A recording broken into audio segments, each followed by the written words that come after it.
I just, thank you. I just posted that video right before I went live. I just posted that video of the guy who said that women are pregnant for 36 months. Posted a video on here on YouTube, Instagram, and TikTok. Like, it's everywhere.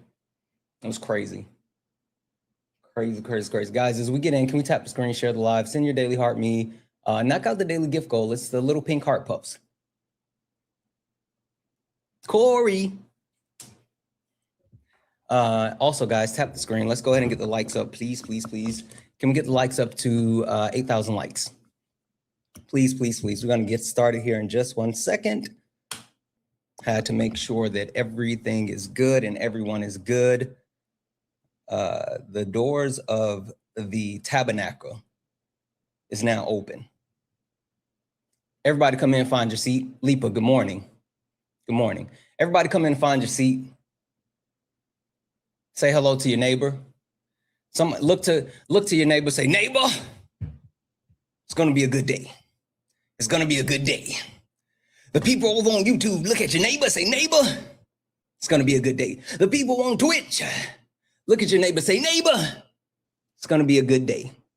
The people on TikTok, special one for you. Look at your neighbor and say, neighbor, no crash out in sales today. It's gonna be a good day. No crash out in sales today. It's gonna be a good day. We're gonna have a good day, guys. You know why we're gonna have a good day? We're gonna have a good day because no one can take away our joy. No one can take away us being happy and us having a good day. So no matter how much they suck, we don't. So since we don't suck and they suck, we're not going to deal with it. Don't let anyone steal your joy. Don't let anyone take away your smile. That's super important. Always remember.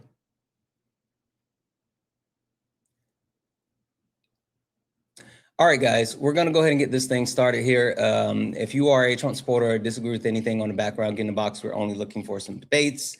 If you are friendly, tap the screen, share the live. Send your daily heart me. It's only 1 coin. It'll boost the live and push us out to the FYP. Please do not request up if you are not a Trump supporter. We are not talking to friendlies. We are only looking for some debates. Only looking for some debates.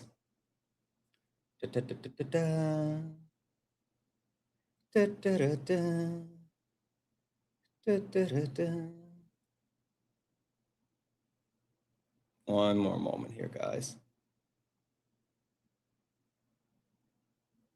Boom. All right. How to make sure I send my own daily heart me's.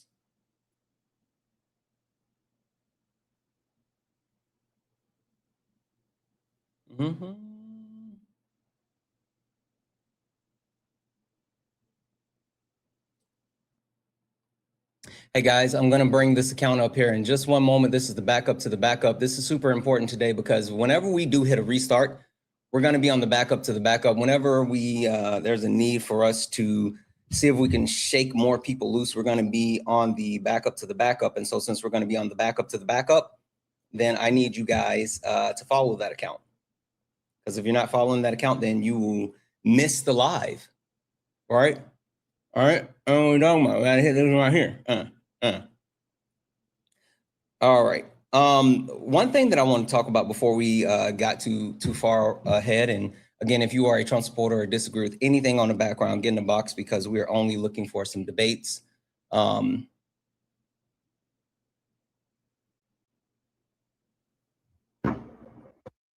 thing that I wanted to talk about is it's like things are still kind of resonating with the halftime show, the Bonito Bowl for the Super Bowl, right? And what's been super interesting about that is the backlash and the divisiveness that was caused by people on the right. And even more so, there's been a couple of people on the right who've even called out like other people on the right and Turning Point USA for having that halftime show, and they've seen it for what it was. It was a temper tantrum. It was literally a temper tantrum. And not only was it a temper tantrum, but it was a thought that they could actually, thank you for the confetti, they could actually compete with the Super Bowl halftime show, but that was based off the back of Charlie Kirk, right? Thinking that Charlie Kirk was, you know, his death and all this other stuff was enough for people to really indulge in like more, right? And we understand that Turning Point USA has used the death of Charlie Kirk to, thank you for the shades, to continue to push out more propaganda, but make themselves a lot more money, right? And that's what it was. But the super interesting part about that is the numbers came out yesterday. The numbers came out yesterday. And as far as the halftime show, the Bonito Bowl, Bad Bunny, he broke the record for the most views during a halftime show. 135.4 million views. That record was held by Kendrick Lamar, who broke the record last year. Shout out to K-Dot. Turning Point USA, with their whole thing with like Kid Rock and everything, they had 5 million views. Now, the interesting thing about that 5 million views, though, is there is also reports coming out that apparently they botted a shit ton of their views. So much so that their chat with 500 people watching, I'm sorry, not 500, 5 million, not 500, 5 million people watching, the chat wasn't moving, which is mind-blowing. We get like a couple thousand people in here, and like the chat will fly by. But with 5 million people watching and they're streaming it and the chat's not moving, that's a little suspicious to me. Now, the last thing that I'll leave you guys with before we get it cranked up is that not only did they have 5 million alleged views and they got smoked by Bad Bunny, they even got dusted by the Puppy Bowl. The Puppy Bowl brought in 12.8 million views. And Turning Point USA, they did 5 million.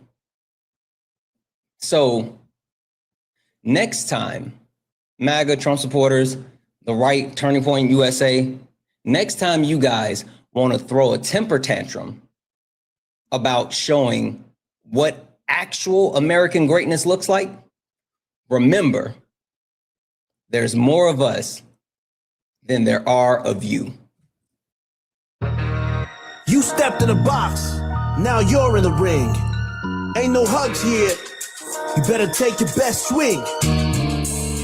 Mike Hot, who wanna step in the flame?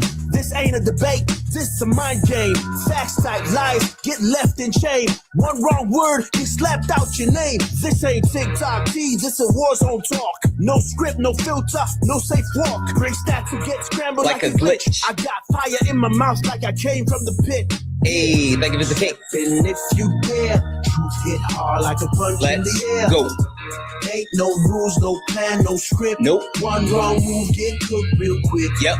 No cap, no shield. Nope. Better know your stuff or you get revealed. Hey. Step in, don't you wanna? Sparring with Santana. I don't care what you claim or your background. Facts only, if not, get clapped down. Whether you're left or right, or you don't even vote. If your logic is weak, I'll sink your boat. Hey. You talk slick, but you ain't got source. No. Just vibes, that ain't power, that's force. I'm the test, the trap, the trip, the call. Hey. You slip once, I'm snatching it all. Boom. Step in if you dare. You dare. Hit hard like a punch in the air. Ain't no rules, no plan, no script. Yeah. One wrong move, get cooked real quick. No cap, no shield. Nope. Better know your stuff or you get revealed. Step in, don't you wanna? You wanna sparring with Santana. Step in, if you care. Hit hard like a punch in the air. Ain't no rules, no plan, no script. Yeah. One wrong move, get cooked real quick. No cap, no shield. Better know your stuff or you get revealed. Step in, don't you wanna sparring with Santana. Yeah. This ain't a safe place. It is not. This is flame. It absolutely is. Don't you wanna sparring with Santana? No, don't. Don't. Kenzie, thank you so much for the gloves. Guys, welcome in. This is Sparring with Santana. One-on-one debates with Trump supporters or anyone that disagrees with anything on the background. I am Santana, and we are only looking for some debates, guys. Only request up if you are a Trump supporter or disagree with anything on the background. We are only looking for some debates. With that being said, if you're friendly, tap the screen, share the live, send your daily heart me. It's only one coin. It will boost the live and push us out to the FYP. And again, guys, America loves racism. I feel like I've adequately demonstrated this. I've yet to hear any point that actually contradicts anything that I'm saying. And again, America loves racism because of the fascist government that is currently in power. The Constitution is currently being used as a tool to propagate racism and also a tool of white supremacy. Mass deportation is absolutely a tool of white supremacy. Capitalism and racism is intimately intertwined. And last but not least, the patriarchy, while it is used to uphold multiple forms of oppression and disenfranchising people, racism is absolutely one of those things. So if you are a Trump supporter or disagree with anything on the background, get in the box. We're only looking for some debates. If you're friendly, tap the screen, share the live. Let's get the likes up to 50,000 likes. Let's get the likes up to 50,000 likes. Let's see here. It looks like it's weird. There we go. User, hi. Are you a Trump supporter or disagree with something on the background? User, are you a Trump supporter or disagree with something on the background? I'm gonna drop you down. Oh, what's happening with this? It took forever to load in. There we go. I don't know. That was weird. Holy smokes. That was weird. All right. This person seems to be loading correctly. Ah, there we go. Dark and Mysterious. Are you a Trump supporter or disagree with anything on the background? Yeah, I'm a Trump supporter. I kind of agree with a little bit of it. America loves racism. I mean, how often do you hear somebody call Trump Orange Man? Oh, okay. Yeah. Or Cheeto. Okay. America loves racism. Absolutely. People are absolutely racist against the orange people. But hey, listen, Dark and Mysterious, before we go too far, I have a simple question for you before we get into it. And the simple question is, do you know who I am? A TikTok guy. I am a TikTok guy. I'm absolutely, well, not just a TikTok guy. I'm a TikTok guy, a YouTube guy, a Twitch guy, Instagram guy. I'm just a guy as well. But on Dark and Mysterious, would it be all right if I give you and everyone else a quick introduction to not only who I am, but what this is? Oh, sorry. I don't got time for that. If you want to kick me. I'm going to put you on mute and we're going to do it anyway. And if you leave, you leave. Let's go. Ladies and gentlemen, welcome to the main event.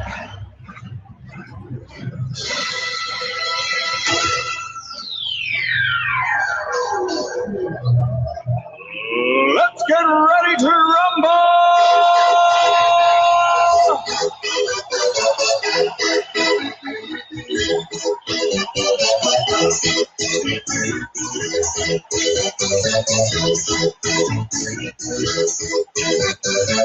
Y'all ready for this? Guys, welcome in. This is Sparring with Santana, one-on-one debates with Trump supporters or anyone that disagrees with anything on the background. I am Santana, and guys, we are only looking for some debates. So guys, only request up if you are a Trump supporter or disagree with anything on the background. And hey, MAGA, sorry, if you don't have patience, then this isn't the place for you. If you don't have impulse control, this isn't the place for you. If you don't have decorum, then this is not the place for you, because listen, this is a real classy joint. We got velvet on the wall here. None of that grass shit that you see down in Atlanta. So when you come into our home, like, yeah, I said ours. This is me and my chat. When you come into our home, make sure that you take your shoes off and you respect our rules.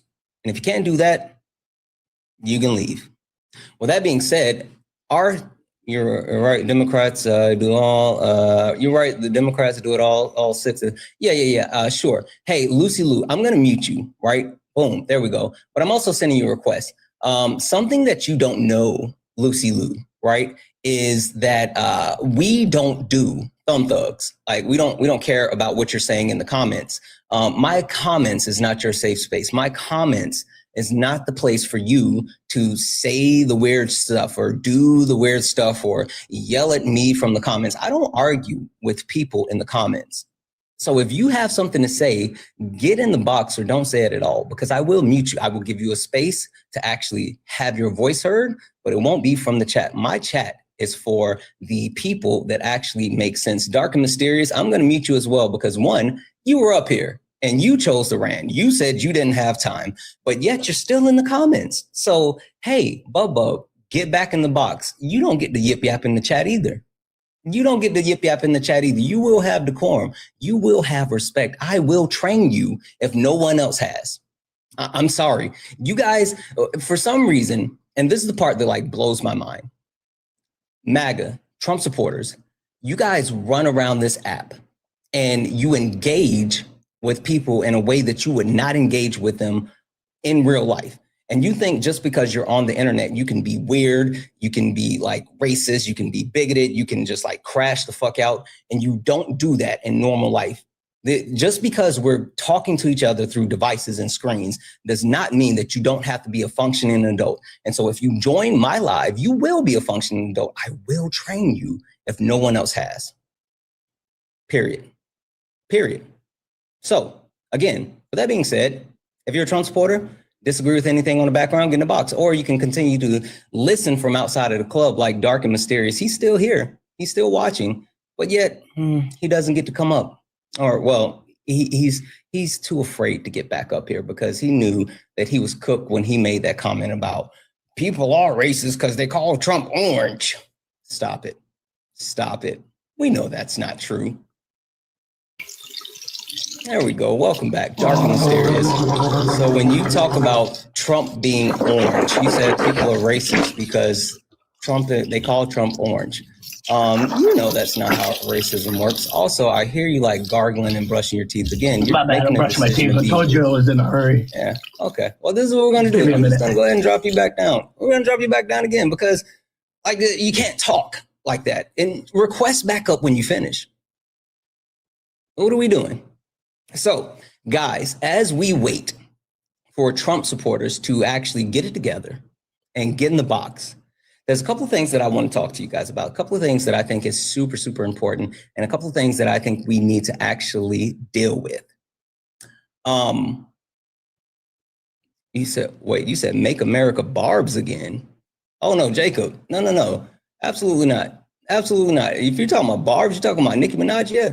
I'm going to mute you. Come up here and tell me about that. Wait, what? Come up here and tell me about that one. Make them barbs again? You mean the same Nicki Minaj? What up, Vivian? The same Nicki Minaj that supports Donald Trump, who actively took shots against Donald Trump and Melania, who said that she got like a gold card, but it was a fake one and it's not helping with citizenship. What are we doing? That one? Hi, are you a Trump supporter or disagree with something on the background? Hi, Eugene, are you a Trump supporter or disagree with anything on the background? Oh, I guess that's a no. I guess that's a no.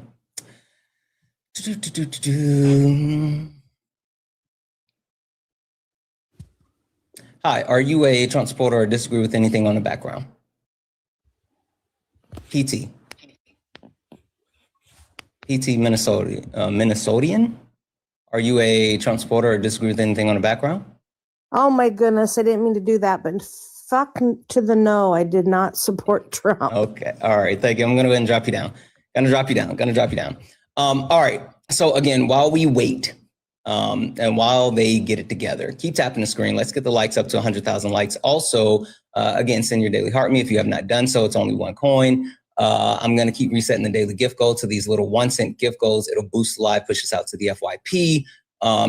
Share the live once or twice. That's super helpful, but don't spam share. We don't want to spam share, but more than actually sharing the live, if you can repost it, reposting the live helps a lot. It helps a lot as far as getting people in here and actually getting people in for some debate. So again, do that. And thank you for the cake. Only request up if you are a Trump supporter or disagree with anything on the background. We're only looking for some debates. Anthony, are you a Trump supporter or disagree with anything on the background? America loves racism. Prove me wrong. Hey, are you a Trump supporter or do you disagree with anything sir, on the background? I would like to debate you. Okay, you sound like a child, so I'm just gonna move on. Also, you got background noise, and again, like I said, there's decorum, so whatever. I don't know what's happening this morning. This is super interesting. Like, I just want to like have a actual conversation. Okay. Are you still like doing bathroom stuff? No, I'm pumping air at the tire right now. Oh, okay. You hear me? All right, perfect. Welcome back. All right, so you said that you disagree, or you kind of agree, or whatever. You try to insinuate racism towards Trump or whatever. Anyway, which point on the background do you disagree with the most that you think you can actually defend?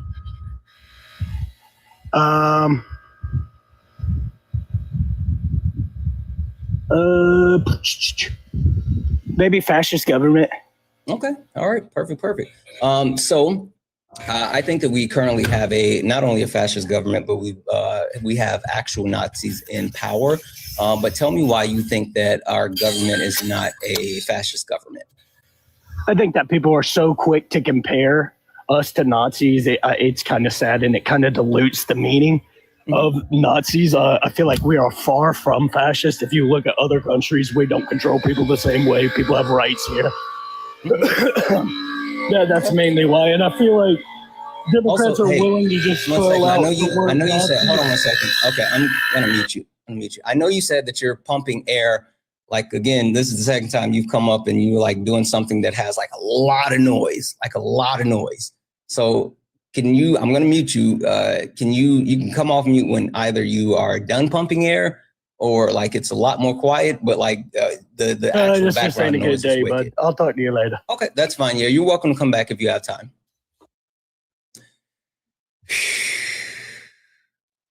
Jeez Louise. I don't know. We're not getting out of the blocks quick. I'm a little confused as far as what's happening this morning. Maybe it's me. Hi, are you a Trump supporter or disagree with something on the background? Yeah.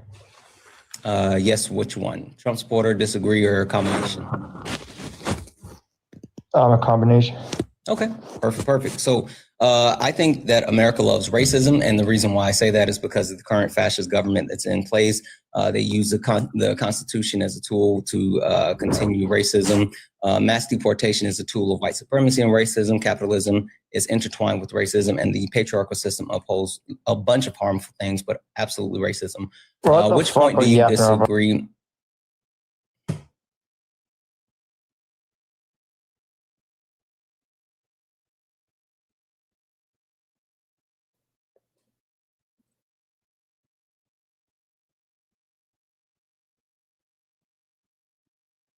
I'm convinced that, like, since I won't let them be weird, they are not handling it well. I'm convinced that since I will not allow them to be weird, they're not handling it well. Like, that has to be it. That's the only logical explanation. And no, I can't let them be weird. Absolutely not. Absolutely not. I know that's their default setting, and I know that's what they want to get into, but I refuse. I cannot let them do that. Not here. Not in our house. Not in our house. So, as we were, prior to whatever the fuck this has been for like the last 5 minutes or whatever, CRP, capitalism, racism, I don't know what you mean by that. What did he say? He said, "What the fuck are you talking?" And then just disconnected. I don't know if he was trying to get a slur in before he disconnected himself or whatever the case may be, or he was just like, "What the fuck are you talking about?" Like, I don't know. I have no clue. You appreciate the fact that I won't let them be weird. I think someone has to stand on their business. The one thing that I have learned about like Trump supporters, and like I'm gonna be really specific, white men that support Donald Trump, right? And like being hyper specific, the young white men that support Donald Trump.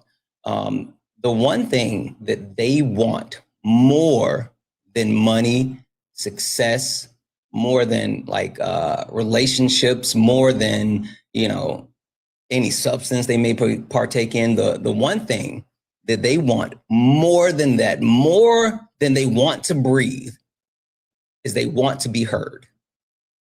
They literally want to be heard. And so since they're not properly, quote unquote, allowed to be heard by their thoughts, then they lash out in these different ways. And that's what we're seeing. Like literally, howdy partner, that's what we're seeing. The reason why they come on the internet and they crash out and they troll, or they make these, they make 1 million accounts. Think about this. Think about this. How many times have you seen someone come up on a live and they've gotten kicked or blocked, and they just switch accounts and they go to another account and another account and another account, and they keep coming back, right? And they do all that because they want to be heard, but it's because they feel like they aren't heard.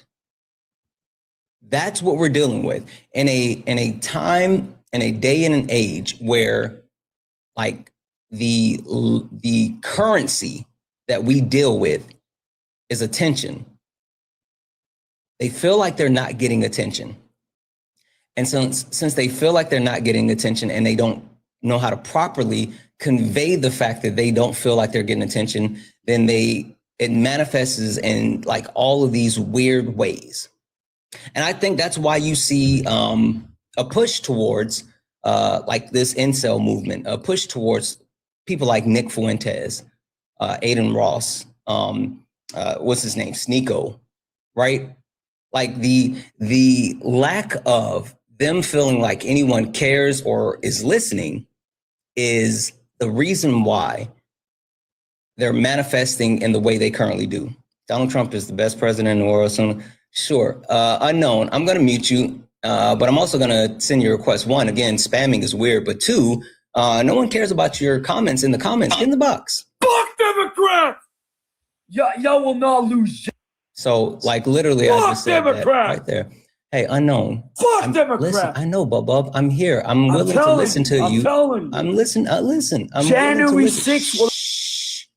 If Democrats, if Democrats win the midterm, if you can't stop, I'm just gonna drop you. I know you want to be heard, and I'm willing to let you speak, but you have to have impulse control.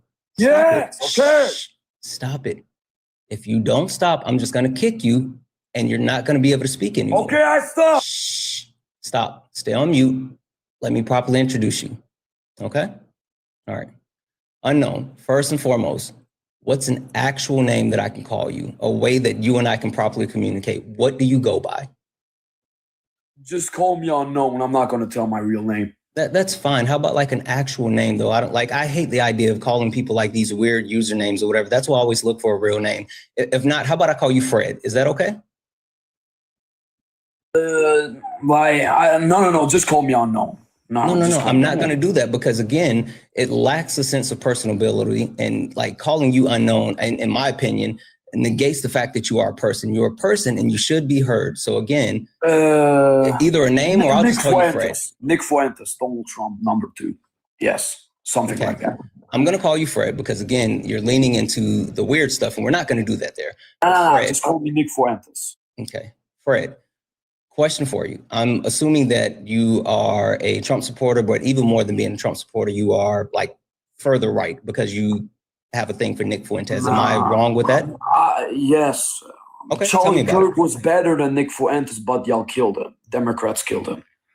Okay. I mean, that's a weird statement. I disagree, but I hear you. So Fred, question for you. It seems like you want to talk because you're still here and you kind of brought it down a step. And I really want to engage with you and I want to, get into the entire conversation debate. But the question I have for you before we get started, why is it that you feel like you resonate with the right more, right? With whether it be Donald Trump, Nick Fuentes or Charlie Kirk? Why do you feel like you resonate with the right more? But when answering this question, Fred, don't mention the left. If you answer the question, but don't talk about the left at all, please.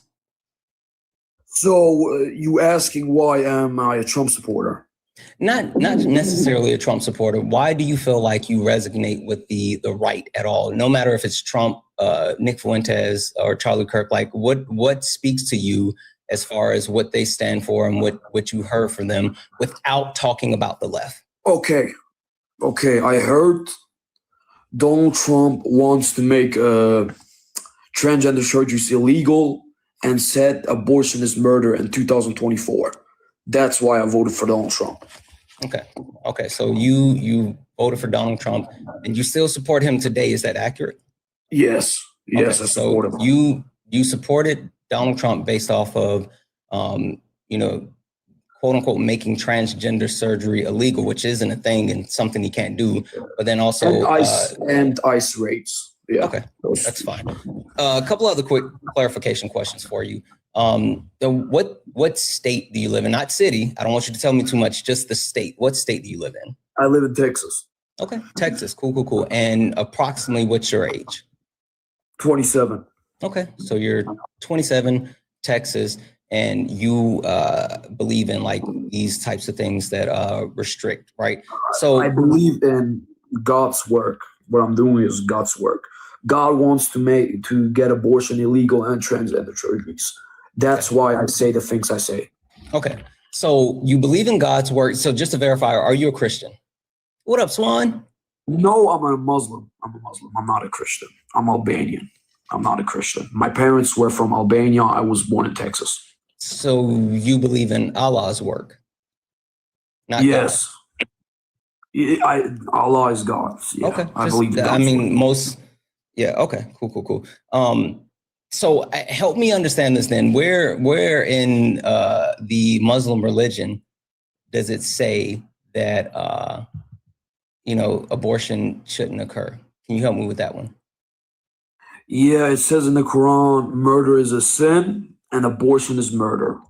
Okay, but more specifically, where does it say that? Can you give me passage, article, verse, like where it says that so we can look at it together? Because I've never seen that, or I've never heard that one when it comes to the Quran. I've heard of that when it comes to like Christianity, but not the Quran. But I would love to be able to look at that.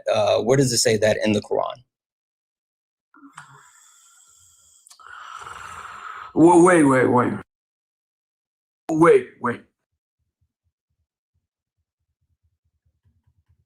Okay. While he's doing that, down with, I'm going to send you a request to come off mute.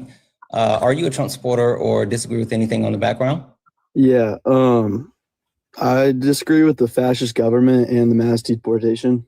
Okay. Down. What can I call you? You can call me Matthew. Matthew.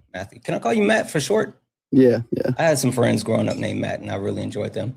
Matt, all right, you disagree with the premise as far as a fascist government. Why do you disagree with the premise that this administration is currently a fascist government? Well, I heard you called them similar to Nazis earlier. And no, I didn't say they're similar to Nazis. I said we actually have literal Nazis currently within our government. Okay. I mean, what would make you think, why do you think that? Is there? Yeah, I can tell you. Well, one, we have people who are fucking Nazis, like Stephen Miller. What do you know about Stephen Miller? Yeah, I found the verse. I found the word verse. Okay, give me 2 seconds, Fred, okay? One moment. Let me type it in the chat. I'm not going to see it, but just hold on to it just for a moment, and we'll come right back, okay? All right. You said Stephen Miller? Yes, Stephen Miller. Do you know anything about him? No, I do not. Okay. Stephen Miller is one of Donald Trump's right-hand men. He's someone who writes a lot of the actual executive orders for Donald Trump. He's someone that has been put in charge of multiple things and projects by Donald Trump. Donald Trump actually said that Stephen Miller and Marco Rubio were the ones that were going to be leading the efforts in Venezuela, right? But he's also the person that's been leading the efforts as far as mass deportation and just like a lot of stuff. And like he's an actual Nazi, right? I mean, you could talk about the rhetoric that he has partaken in. You could talk about like the things that he said. But even more than that, you can talk about the fact that he is actually trying to do things that are harmful to people that are non-white Americans, right? Wait, I gotta say something. And I support Donald Trump. Wait, Fred, you got to stop though. Only cartel boats. Fred, hey, I'm gonna drop you if you can't wait your turn. It's not your turn. Hold tight. I'm coming back to you. Okay. All right. I apologize, Matt. So Stephen Miller is one example of Nazis that has infiltrated our government. But even more than that, they've leaned into pro-Nazi rhetoric and specifically have done things to highlight things that were done by Hitler and the Nazi regime. Do you know who Tulsi Gabbard is? I do not know. Okay. So Tulsi Gabbard is the head of DHS, right? And so right after Renee Nicole Good was murdered in Minnesota, she came out and she made a speech talking about, what happened and blah, blah, blah, blah, blah. And when she did her press conference or whatever, she did it behind a podium. And on the podium, Tulsi Gabbard, sorry, Kristi Noem, you guys are right. Kristi Noem, not Tulsi Gabbard. I have something, I got something I want to talk about with Tulsi Gabbard. Holy shit. Tulsi Gabbard's the head of intelligence. Kristi Noem. Thank you, chat. And you saw the podium that she stood behind? I did, yes. And the one of ours, all of yours. Mm-hmm. And you know what that is from, right? Yes, from the, it was like a Nazi slogan. Yep, and it was famously used to justify the murder of a bunch of people in Czechoslovakia in 1942, and where they actually executed all the males, and they sent women to a concentration camp, and they gassed or Germanized the children, right? In retaliation for the assassination of the SS officer Reinhard Heydrich, right? Now, speaking of SS, you know, like with the higher ranking Nazi military members, they use like the SS in front of their name as like an official title, right? Yeah. Okay. You know who Pete Hegseth is? I've heard of him. Okay. He is the Secretary of Defense. Now, they try to say the Secretary of War, but I refuse to call him that because that's not his official title. You can't actually change that name without an act of Congress, and they haven't done so. So Trump calls him the Secretary of War, but he's Secretary of Defense. He, a couple of months ago, had a cabinet meeting. And when they have their cabinet meetings, they have their nameplates in front of them, right? And in the front of his nameplate, he had secretary, but the secretary had two S's, right? And the S's, again, very subtle. And if you don't know, then you may have just thought that it was like a blip on the radar. But when you add that to the what I just told you about Kristi Noem, when I tell you like that they're using multiple connective pieces with this, and then like Donald Trump has directly quoted Hitler. He gave a speech prior to being elected saying that undocumented immigrants are poisoning the blood of America. That was literally a line directly from Hitler, right? You could talk about Donald Trump's, I'm sorry? You could talk about Donald Trump and the ballroom, which is something that Hitler, did. You could talk about the ark that he's trying to build. That's something that Hitler wanted to do and build in his perfect city. All right, Fred, I'm going to drop you down. I'm going to drop you down, Fred. You can request back up, but since you can't stay quiet until we finish this part of the conversation, I'm going to have to drop you because you keep jumping in. And so he actually like they're going bar for bar, line for line, repeating a ton of the things that was done by Hitler in Nazi Germany and what what they're doing right now. One other quick question for you before I give you the floor.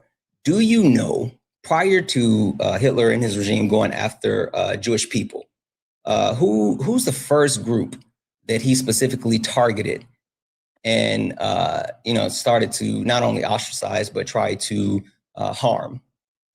Would it have been either LGBTQ or African Americans? A little bit more specific, transgender people. Okay. And of course, this Trump administration is building their hate campaign on the back of villainizing transgender people, where their transgender people represents less than 1% of the U.S. population. But part of his misinformation and disinformation campaign, he spent over $215 million creating ads to go against them.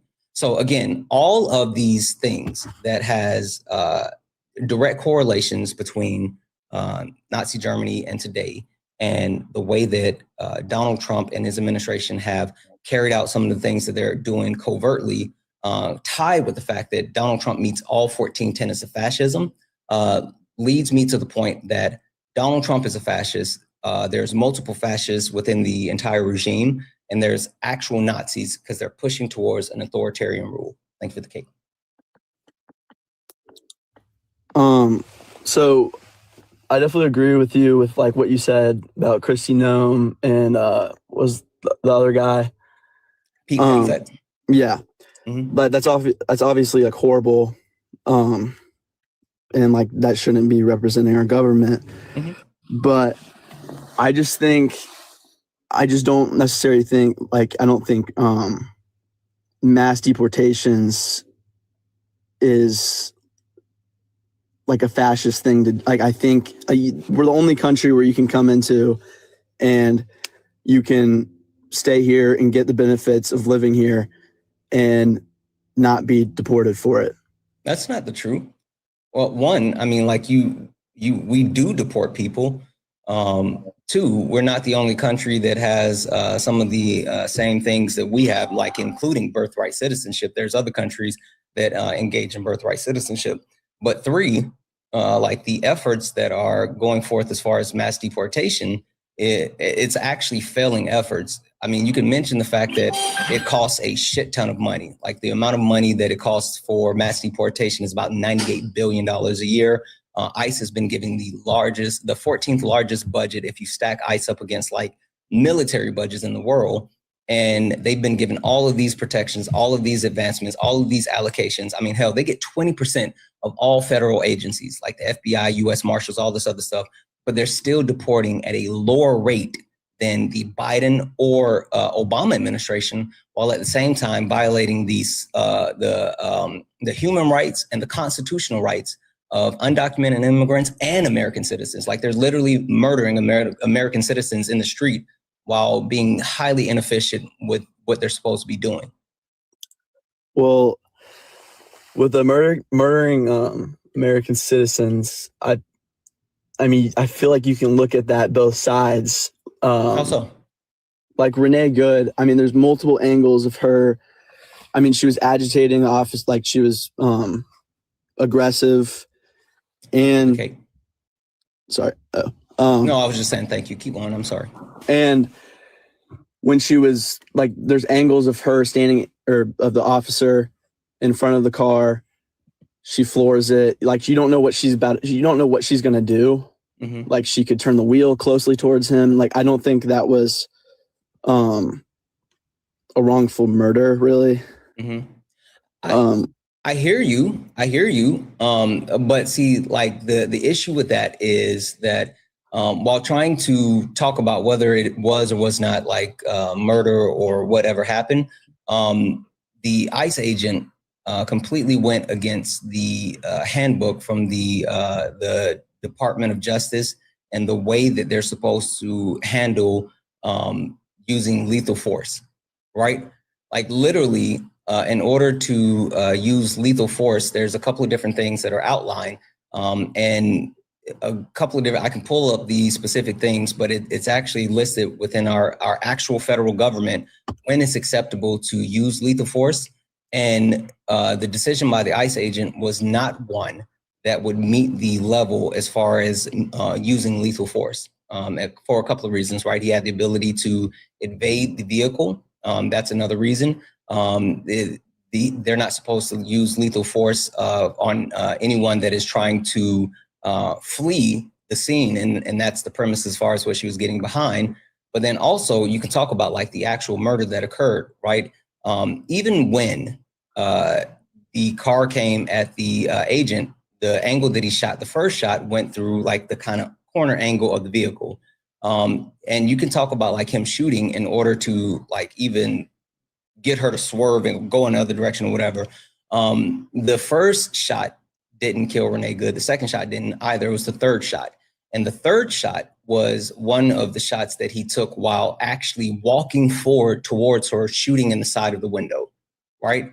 So the excessive force, and then also it not meeting the level of what is deemed acceptable by the Justice Department for using lethal force. All of those things add up to the fact that he murdered her. I mean, yeah, I guess I can agree with that. I wasn't aware that it wasn't the first or the second shot that killed her, but from the first shot, I mean, he was in front of the car. The bullet went through the windshield. What part of the windshield? The upper, I mean, where her head would have been, honestly. No. And see, that's what I was saying, right? He originally was directly in front of her, right? But the first bullet, they have the car, they've shown the picture, the actual bullet, if you know how a car is, and the front windshield goes here and then there's kind of a curve because then there's the side of the car. Instead of it being like straight on, it was at an angle at the part right where the windshield starts to curve to go to the side. It came at an angle, not directly in front of him, right? And so like that shot, the first shot was even one that was not lined up. And so that's why the first shot came at that angle, but the second two went right through the open window. And even more than that, did you know that in 2024, there was an actual article that broke, and they told about how ICE agents had actively been putting themselves in the front of vehicles, and they were told, hey, that is not proper, that is not procedure, do not step in front of vehicles. So him getting in front of the vehicle was him putting himself in a position where he had already been trained and told, don't do that. In 2014, sorry, I said 2024, 2014. But and the funny thing is maybe if he was like a newer ICE agent that, maybe didn't know or whatever, like, okay, but he was an 18-year ICE agent. So he had the history and knowledge and training, and hell, he had even been drugged by a vehicle prior to that. So it wasn't like he didn't know the dangers of putting himself in front of a vehicle. He still made that decision, even though he was told not to do that.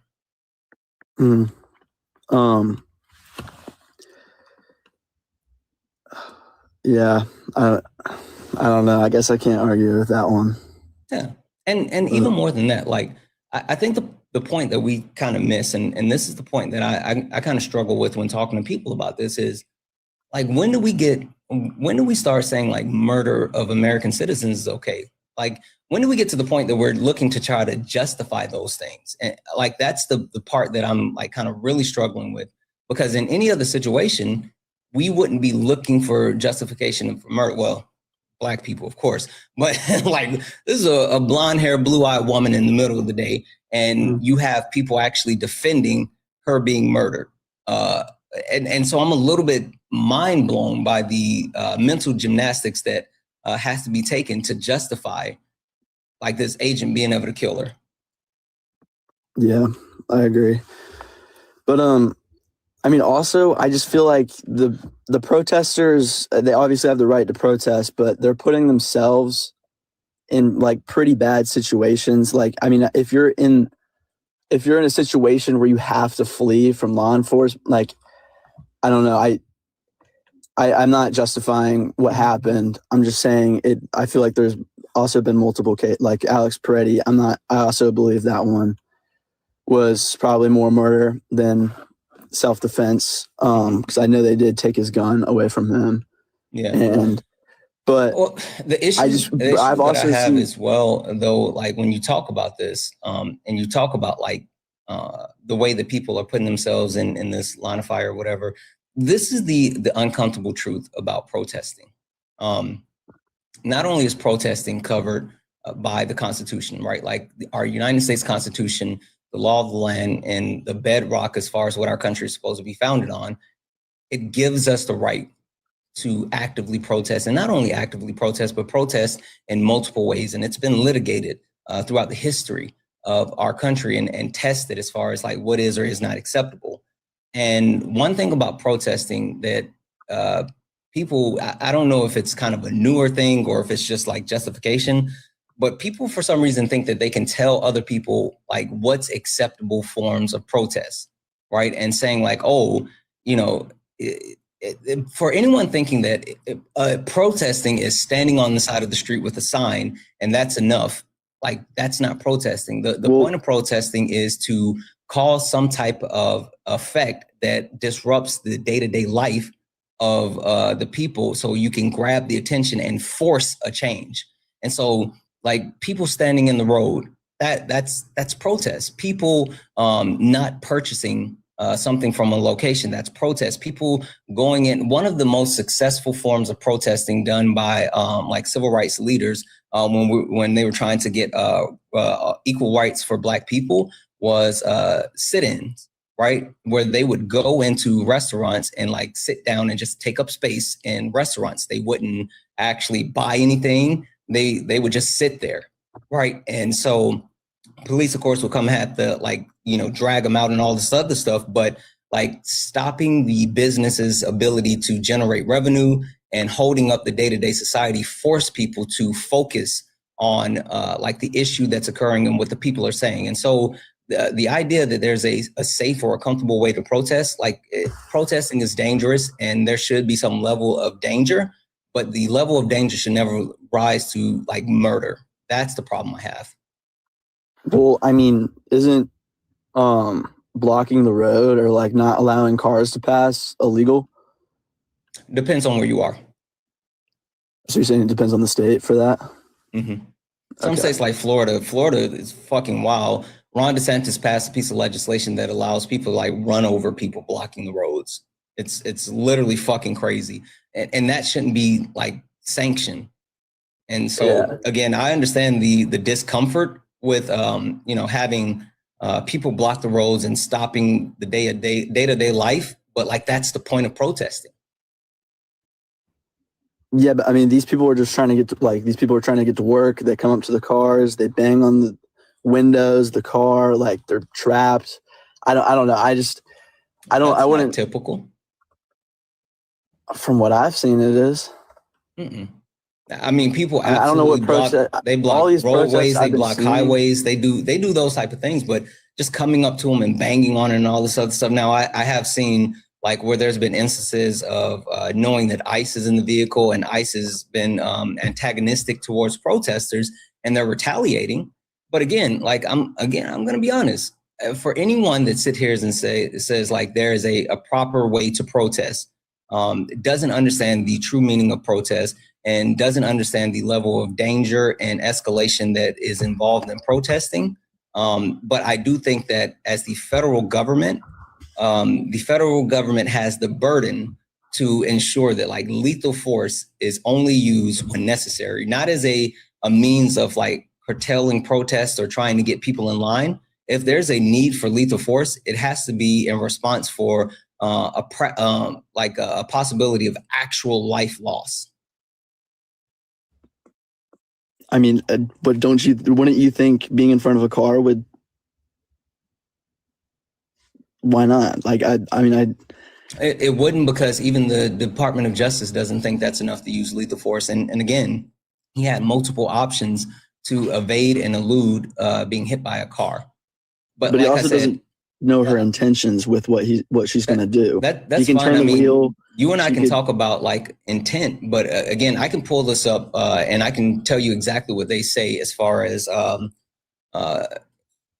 use of lethal force. But again, he didn't meet the criteria for being able to use lethal force.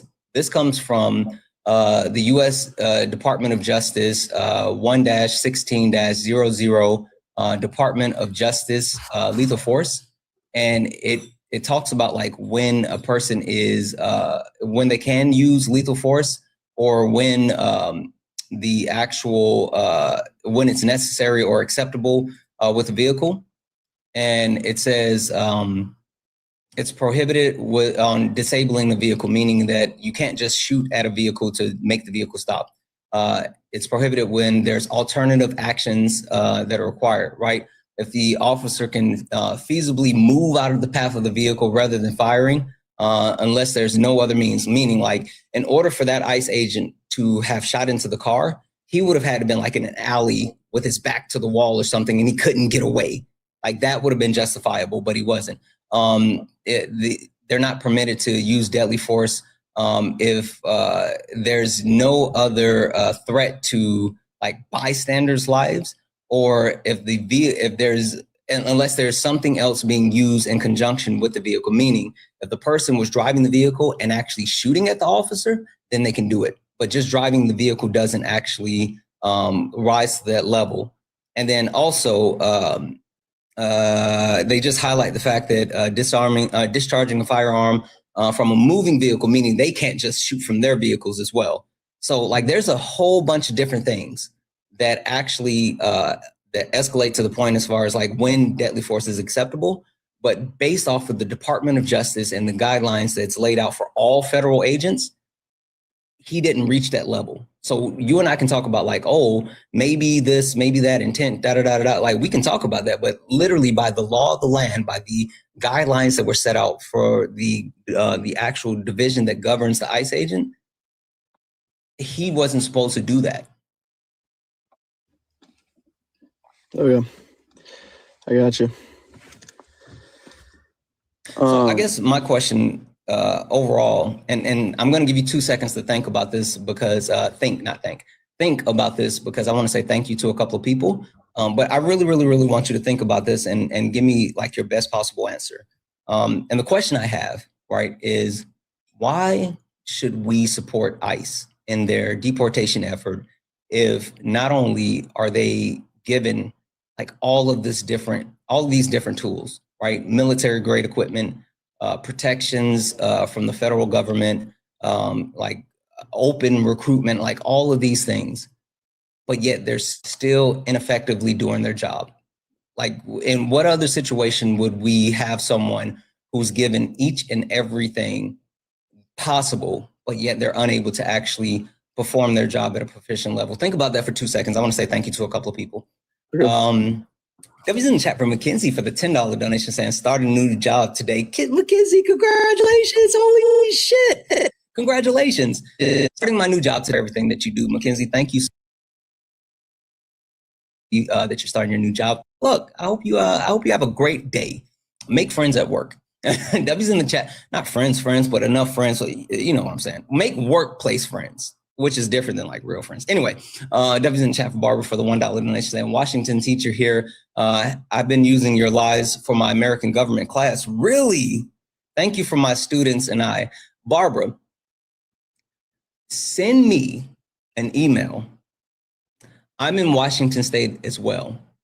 And maybe we can set something up. I would love to come and speak to your class if that's an option. So Barbara, if you're listening, send me an email. Like, let's do that. That would be awesome.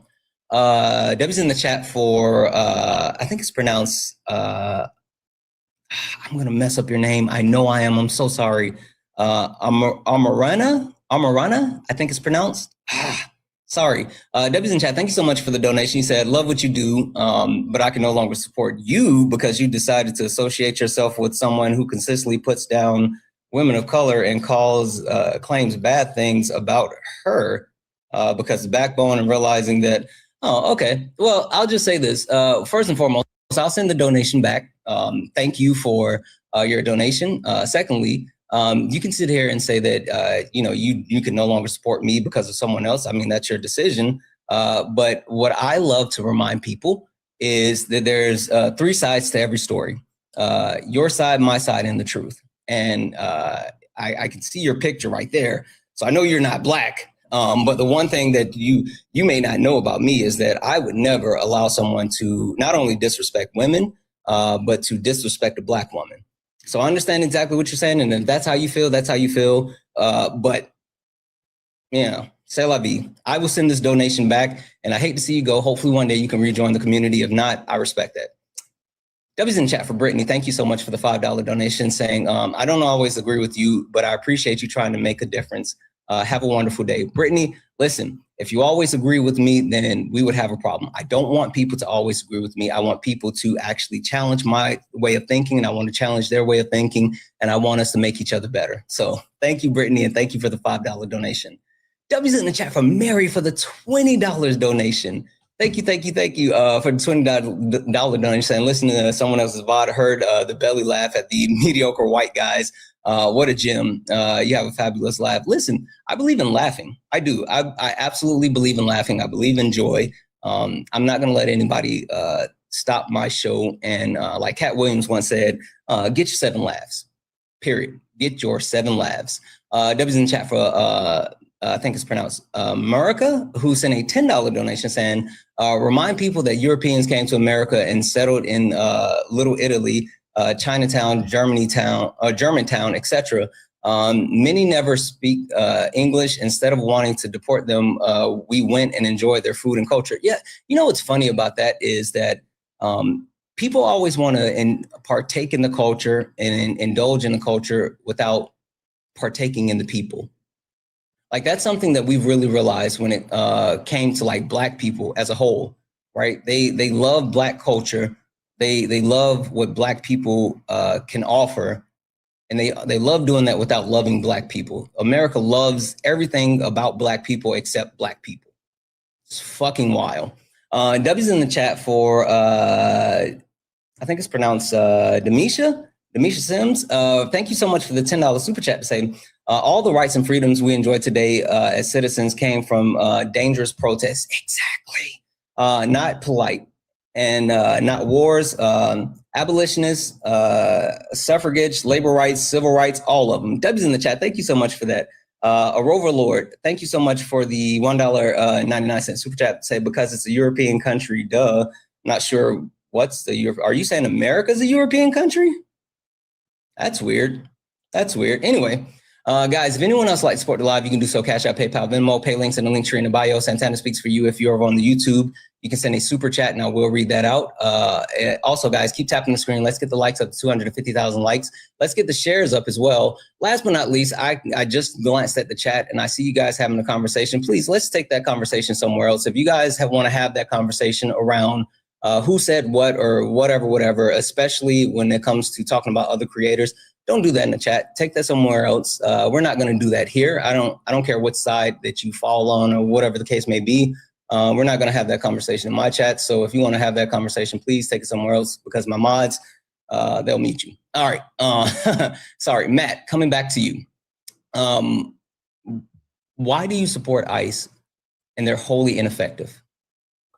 Well, to say they're ineffective, I mean, they've been doing the same thing since Obama and Biden. Literally, you said it earlier, Biden deported more illegal immigrants than Trump has. Undocumented immigrants. And I think it's kind of just, it's because I think a lot of this outrage is honestly more because liberals hate Trump so much than, because no one was doing this when Biden was doing the same thing. And I also think it's creating a safer America.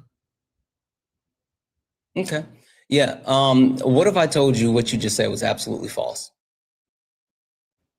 What if I told you that Donald Trump isn't doing the same thing that Biden or Obama did? And that's not only the reason why people are mad, but that's also the reason why he's ineffective as far as his deportation effort. What if I told you that? I feel like he is doing the same thing, but just because it's Trump. You feel like it, or do you know? Of course, the media will. Hold on, Matt. Do you feel like it, or do you know? Because I know that he's not doing the same thing. But you said, how do you know? Oh, because they've changed the policies during Biden, because no one reported on it. Because they've changed the policies. Like, we have documentation as far as the differences between the Trump administration and the Biden or Obama administration. That's how I know. Couple of different things that they're doing. One, you remember me talking about Stephen Miller earlier? Mm-hmm. Okay, so Stephen Miller is the person that is heading the deportation process for Donald Trump, and he's writing the EOs and the policies and all this other stuff. Stephen Miller actually put the directive out to change to a quota-based system as far as the amount of undocumented immigrants captured a day. And he put that quota-based system to 3,000, saying that they needed 3,000 undocumented immigrants a day. And so since they switched to the quota-based system of 3,000 immigrants a day, they have started to take on tactics that were not used under the Biden or Obama administration, which includes going to schools, churches, going to court hearings where undocumented immigrants are actually trying to go through the process of gaining legal status and deporting them, right? He's actively trying to remove TPS status and then at the same time send ICE to effectively get the people who were just legal or had legal status and collect them. Most famously, he tried to do that recently with Springfield, Ohio, and remove the TPS for the Haitian immigrants, but a judge blocked that. They also, instead of going after criminals, which was a huge focus of the Biden and Obama administration, they were going after undocumented immigrants that were just working. They started working with ICE started working directly with the IRS to get the information around undocumented immigrants that were paying taxes, and they were using their tax records to go to work sites and to pick people up, right? Another thing that the Trump administration did that was different than Biden or Obama is they expanded expedited removal, where expedited removal was focused on people that had been in the country for 2 weeks. The Trump administration expanded it to people who had been in the country for 2 years. And then instead of focusing on areas around the border, they started to focus on the interior of the country. That's why you see them in other places and besides areas around the border. And last but not least, they're using illegal tactics, violating the Constitution. There was a memo that was distributed in May of 2025, which told ICE agents that they no longer had to have warrants to enter people premises, that they could just go into people premises and to get undocumented immigrants, which that's a violation of the Constitution. The Constitution provides protections for illegal search and seizure. And so all of these things are things that were not done under the Biden or Obama administration that Donald Trump is doing today. So they're actively violating human rights, constitutional rights, and literally just doing all kind of wild shit. Okay. Well, one thing you said was you talked about I understand what you're saying, but they're also here illegally. I mean, they're working or not, they're here illegally. They cross the border. And I don't. Question for you. You would think that crossing the border is a big deal, right? I know it's not, or I know what you're going to say. What am I going to say? I heard it the other day. It's just not a high level crime or I don't. But yeah, you may be referring to it being a misdemeanor, and which it is, but that's not even what I was going to say. Question for you. What do you think the fine is on average across the nation for shooting fireworks off in a city limit? The fine? Yep. Because that's a misdemeanor as well, which is accompanied with a fine. What do you think the fine is for shooting fireworks in the city limits, the average across the nation? Probably 400, 300? $1,100. Okay. The average across the nation is $1,100. Well, I feel like that's what do you think that's a problem in itself. Fine is for coming into the country without properly declaring and getting legal status? About nothing, because they're here anyways. $250.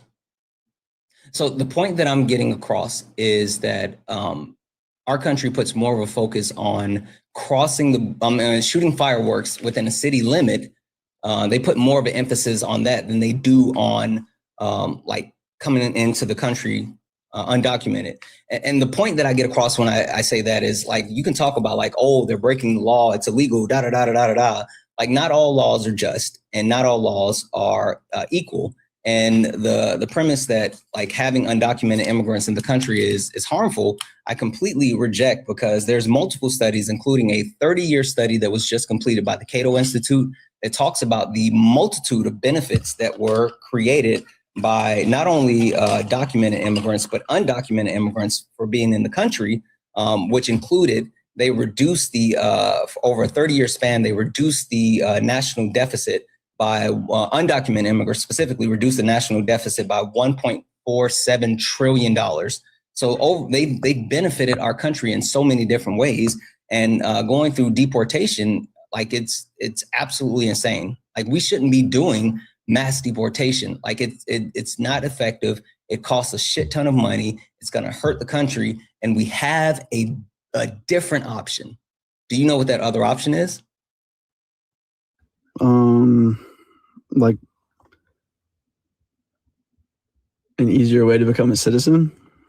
Yeah, a pathway to citizenship, more so specifically, giving them mass amnesty. Do you know anything about mass amnesty? I've heard of it. I don't exactly know. Yeah. So mass amnesty would not only be an effective way to actually, 1 second here, I want to check one thing. I saw someone put in the comments about the 4.5 trillion, just so people don't have that conflated, because I was talking about the actual deficit. Well, the $4.5 trillion, that's the accumulative surplus, the surplus that has been created by immigrants as a whole, which there was 3.9 trillions of savings on interest on the debt. So I want to make sure people understand the difference in those numbers as far as what people are saying from the Cato Institute. And so the 1.47 trillion is directly speaking to the debt. And just an FYI as well, something I love to call out, without immigrants, the US would be paying about 205% more in their debt against the GDP, nearly twice of what it was in 2023. So just wanted people to be aware of that. But yeah, mass amnesty would absolutely be a benefit to our country for a multitude of reasons, right? One, we could finally get like a proper understanding of how many undocumented immigrants are in the country, because everyone has estimates, but we don't have a real sound way to get like real numbers. Two, with providing mass amnesty, it gives us a way to actually identify the people in the country, while ensuring that anyone that decides that they don't want to come forward and like partake in mass amnesty, then they have to have some type of nefarious reasons. And so it reduces the amount of people that we need to go after who are the quote unquote bad guys in our country. Three, it'll help American citizens as far as the pay.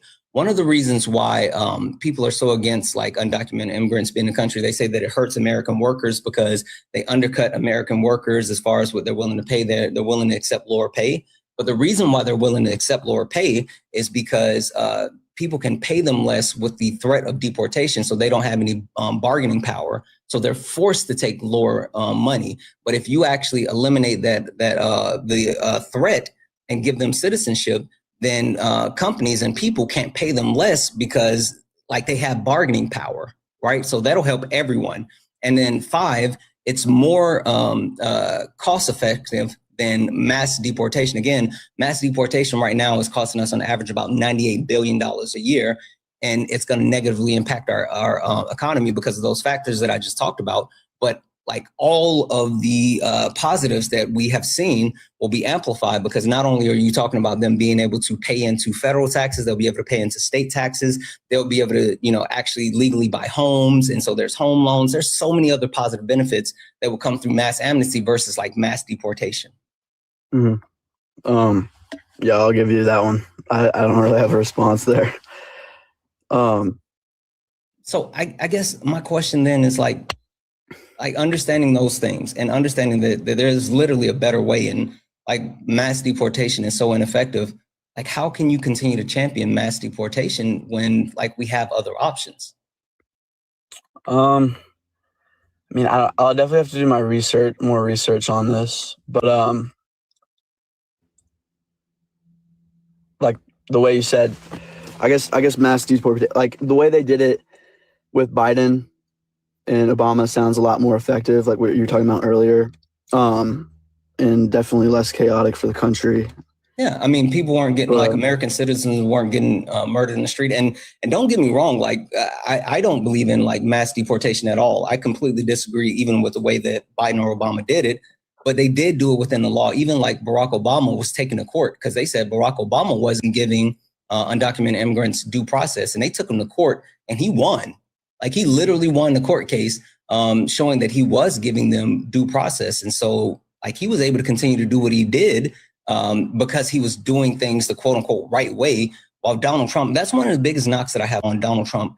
There's a lot of stuff that he says that he wants to do outside of like mass deportation, a lot of stuff that he says he wants to do, that if he actually just followed the laws or the way that it's been done in the past, he could do it, but he doesn't want to follow those paths. He just wants to like force things through. And that's why he has so many issues. That's why he gets so much pushback. That's why he keeps losing like court cases. And that's why the country keeps just like, lashing out, is because he's just forcing his way through whatever he wants to do instead of like finding legal ways to do it.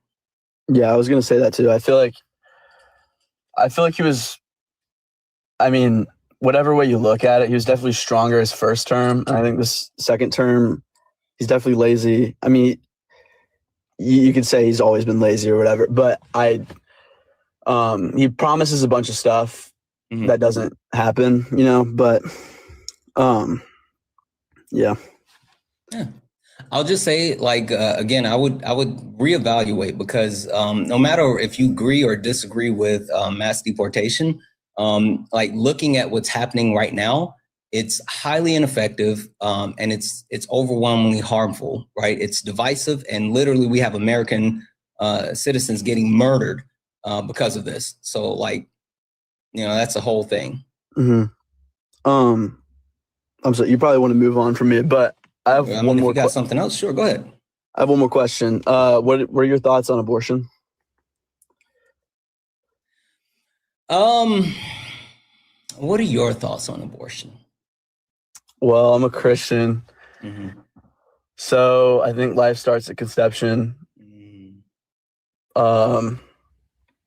Therefore, being abortion is murder. Okay, 1 second, Matt. Hey, chat. Should we tell him about my thoughts on abortion? Do we want to tell him about where my stance is on abortion? Tell me. Yeah. Okay, we'll do it. Let me say thank you to a couple of people, and then I'm gonna run you through a couple of things. Also, guys, if you guys haven't seen the 36-month video from the last abortion debate, it's on the main page. It's on Instagram. It's on YouTube. Yikes. All right. Let me say thank you to a couple of people, and then we'll run through it. A Rover Lord sent another $1.99 YouTube super chat to say, yes, white countries for Europeans. I guess, whatever. Trump supporters are so weird over on YouTube. Instead of them actually coming over to debate me, they would rather send me their money. I don't know, whatever.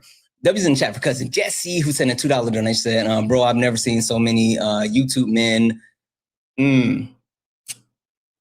I'm not going to read the rest of the part, cousin Jesse, but I'll just say I don't get it either. So that's that. We'll leave it there. W's in the chat for Abigail for the $5 donation, saying, hey, Santana, I have my finals today and I'm nervous. Any advice? Yeah, first and foremost, just be confident in what you've prepared for, right? Preparation is the key to success. And if you properly prepare, then you shouldn't be nervous about what comes next. Slow your breathing, focus on your thoughts, take your time, make sure you eat something so you're not hungry, and just leave it all out there. Like the point is, like, you can only do what you can do. So there's no point of like stressing over it. If you properly prepared yourself, then you're ready. So we'll leave it at that. But good luck, Abigail. I know you'll knock it out the park. W's in the chat for Abigail. Thank you so much for the 5 and good luck. W's in the chat for Karen for the $1 donation, saying mass amnesty would also create outreach programs and let people who went to school for law actually have an opportunity in their field. Fucking right. Thus would create many more jobs for American. I agree. W's in the chat for Christy for the $5 donations. And hi, Zenny. Just discovered you a few days ago, and I'm really enjoying tuning in. Thank you. Thank you so much. I'm happy to see that you're here. I'm happy that you're enjoying it, and welcome to our community. W's in the chat for God, who sent a $5 super chat to say they had to fake views on at the T-Oilet Paper USA Mayonnaise halftime show. God damn.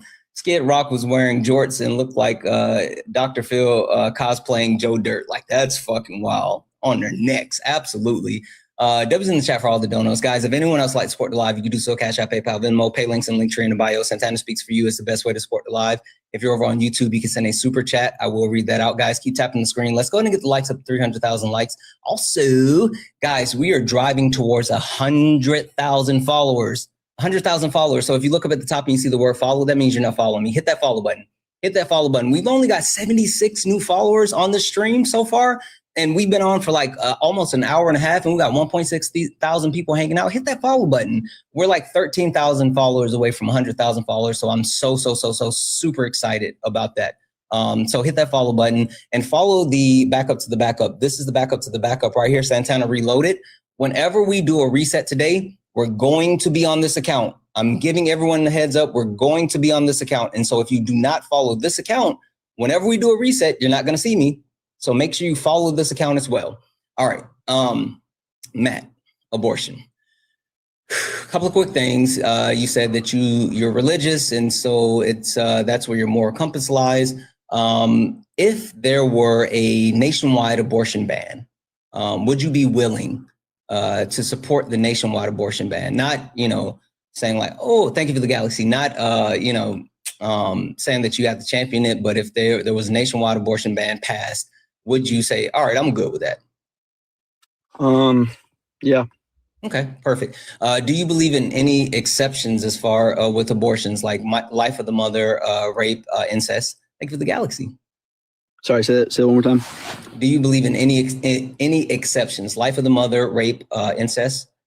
I don't. Okay, all right. So no exceptions. Got it. Last but not least, would you be willing to? Well, second to last, would you be willing to accept like the enforcement of the abortion ban to the fullest extent of the law? So not, like pulling out a weapon or, forcing someone with a weapon, but like any punishment that's levied in accordance with the law, would you be willing to hold people accountable to the fullest level of the law to ensure that they're not getting abortions when it's banned? Fullest level. Yeah, without like, pulling a gun on people or any crazy thing like that. Like if there's jail time connected with it or anything like that, if someone tries to break the law. I don't know really that one.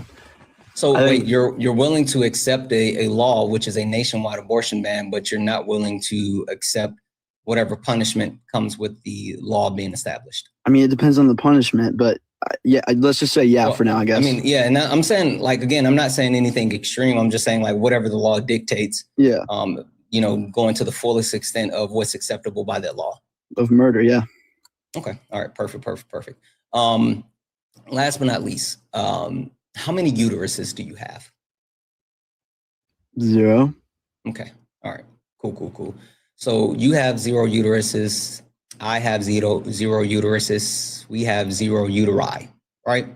So since neither one of us have a uteri, I don't find much value in 2 men sitting on a TikTok live talking about women and their right to bodily autonomy and access to healthcare. So I don't find value in debating whether or not women should be able to access abortion, because abortion is healthcare, and women should have the ability to govern their own bodies. But Matt, I am not.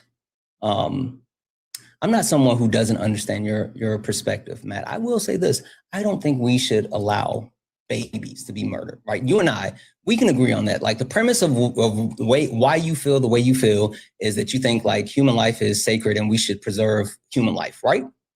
Mm-hmm. Okay. Yeah. Cool.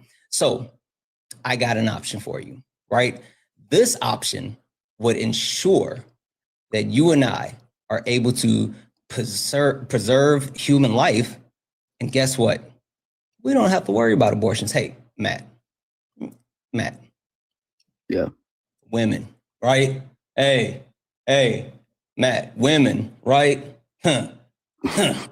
Right? Yeah, women. So this will actually eliminate women completely. We don't have to work. We won't even have to worry about women, right? It's just me and you. It's the men.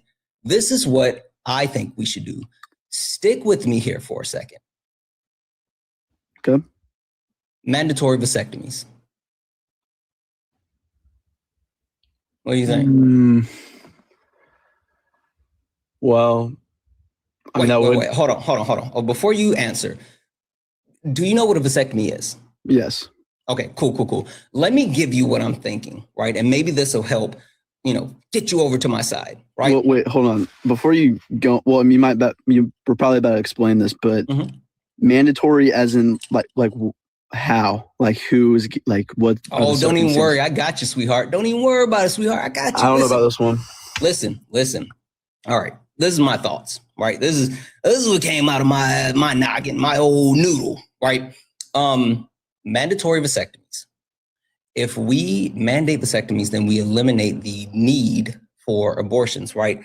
Vasectomies are more safe, efficient, and effective than any form of birth control. You can talk about the pill. You can talk about the shot. Hell, you can talk about IUDs. Vasectomies are safer and effective than all of those things. And it's an outpatient surgery, right? Today's Tuesday. Hey, Matt, when's the last time you hooped? Last night. That's the fuck I'm talking about. We ball, right? Did you know that you can go get a vasectomy today? It's an outpatient surgery, so you can be in and out, quick procedure, and you could actually be hooping again by this weekend, right? That's how short the recovery time is. And typical, most vasectomies are reversible at the same level up into about 5 years, right? 5 years, it has the same effectiveness as far as being reversed, because it is reversible. But after 5 years, the effectiveness in typical drops, slightly depending on the person. Also, right? Did you know that you can freeze the sperm prior to the vasectomy? And so even if you have the vasectomy and you decide, you know what, I like this, the fact that I'm not getting anyone pregnant, then you can actually still have kids because you can freeze your sperm and you can still keep your vasectomy, right? So what I think is that we mandate vasectomies at 16, and you can keep them up until 21, which is the 5-year window. But at 18, if people make a decision like, hey, I want to start having kids, blah, blah, blah, blah, blah, then they can go ahead and get it reversed because they're an adult at 18. But this actually eliminates the root cause of the issue instead of dealing with the symptom, right? Because abortions, that's the symptom, right? That's the next part, right? If we deal with the root cause of the issue, then we don't have to worry about the babies losing their lives, right? If we address the men delivering the sperm, then you don't even have to worry about conception. You don't have to worry about the abortion. You don't have to worry about women, legislation, any of that. So I think that you and I, me and you, arm in arm together, we should be advocating for mandatory vasectomies instead of worrying about abortion. What do you think? I mean, I get what you're saying, but mandatory vasectomy, what's the pushback? I'm a little confused. I guess it's reversible. I mean, how about this? Let me try one more thing, because I think one more thing. I mean, that wouldn't change. I think this will help. One last thing. In typical, within a 30-day span, for 30 days in typical, how many times can a woman actually get pregnant within a 30-day span? Well, it's 3 days or a week? 3 days? Yeah, it's their ovulation window. It depends on the woman, but in typical, it can be ranging from like 1 to 3 days, but they have an optimal ovulation, like a peak, which is 1 day. So within a 30-day span, in typical, they can get pregnant once a month, right? Mm-hmm. So out of 12 months, how many times can they get pregnant in typical? 12 times. Exactly. So in typical, within a 12-month period, women have about 12 opportunities to get pregnant. Now, let's say they get pregnant. Within a year time frame, in typical, how many times can they get pregnant? Once. Got it. So if a woman gets pregnant and decides that she wants to have an abortion, well, I mean, like that's one pregnancy for a total year, right? So like that's one life that would be one life guaranteed or whatever, depending on like how this works and da da da da da. So we're talking about one, right? Now, men in typical, out of 30 days in a month, how many days out of 30 days can a man get a woman, not the same woman, but a woman pregnant within 30 days? Once in 30 days? Wait, how many times can a man? Oh, 30. 30. Got it. So in out of 365 days that are in a year, how many days in a year can a man get a woman, not the same woman, but a woman pregnant out of 365 days? 365 days. Correct. So if we look at women and abortions, we're talking about one woman, one pregnancy. But if we address men with the mandatory vasectomies, we address the potentiality of 365, right? So 1 versus 365. So again, going with the route of mandatory vasectomies gives us the ability to, 1, address the root cause of the issue. 2, have a safe, efficient, and effective way of addressing this. 3, it's reversible. 4, we have a contingency plan with freezing sperm. 5, it deals with more potential lives than the abortion. 6, we can eliminate women and they can still have their right to healthcare. And 7, you and I can do all of this together while ensuring that every single person has the ability to be able to plan out a life where they want kids versus being forced to have kids. Matt, that is my full case for mandatory vasectomies. You said that you were pro-abortion. I gave you an option that's better than being pro-abortion. Can I count on you for being on my side? Sort of, but I'm also, I mean, what about, I don't know if I can say it, or grape? Go ahead. Like, you again, mandatory vasectomies, that eliminates, well, yeah, but it's reversible. You don't even believe, it's not going to change the fact that you can go, it's you can reversible go right after in 18. It's reversible after 18, but you don't believe in exceptions for rape anyway. It's like making guns illegal. People are still going to get their hands on guns. Like, I hear you, but you remember the question that I said at the beginning. I said, hey, do you have any exceptions? You said, nope, no exceptions. I even laid it out. Incest, life of the mother, rape. You said no to all of those. We understand that men are like predators and predators are going to be predators. But like, if you have mandatory vasectomy, then 1, you still are going to lessen the chance for these predators to pick who they want to have their kids. Because like literally under your premise, as far as like abortions and mandatory abortion ban, you're letting predators pick who they want to have their kids, even if they don't want to have their kids. So like, this is still less than that. And you don't have a premise for rape. So like, that doesn't make sense. But it's reversible. Like how, like it's reversible after 18. Yeah. And how many, I mean, it's all these, I feel like it's usually an older guy. Like, you know what I'm saying? Like, it's not, it's just men, period. It's literally just men, period. Okay. Men, period.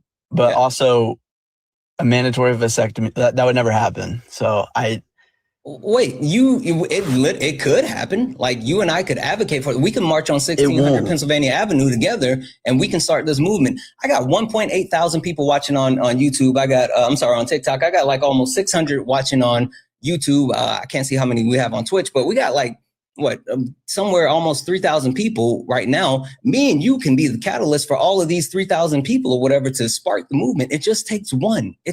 All I need is you. All I need is you, Matt. You and I can do this together. I just don't think it would solve much, really. Really? But yet you think that an abortion ban would solve much. I think both would have an abortion ban, people are still going to get abortions, but it would be less. And I guess, the same thing with vasectomy, but I don't know. I'm not really hearing like a solid point as far as like any negatives with my plan. It just sounds like you just don't like my plan. How about this? Okay. Well, also, how about middle ground? That does. How about middle ground? So you don't want to do mandatory vasectomies. I don't want to do an abortion ban. How about this?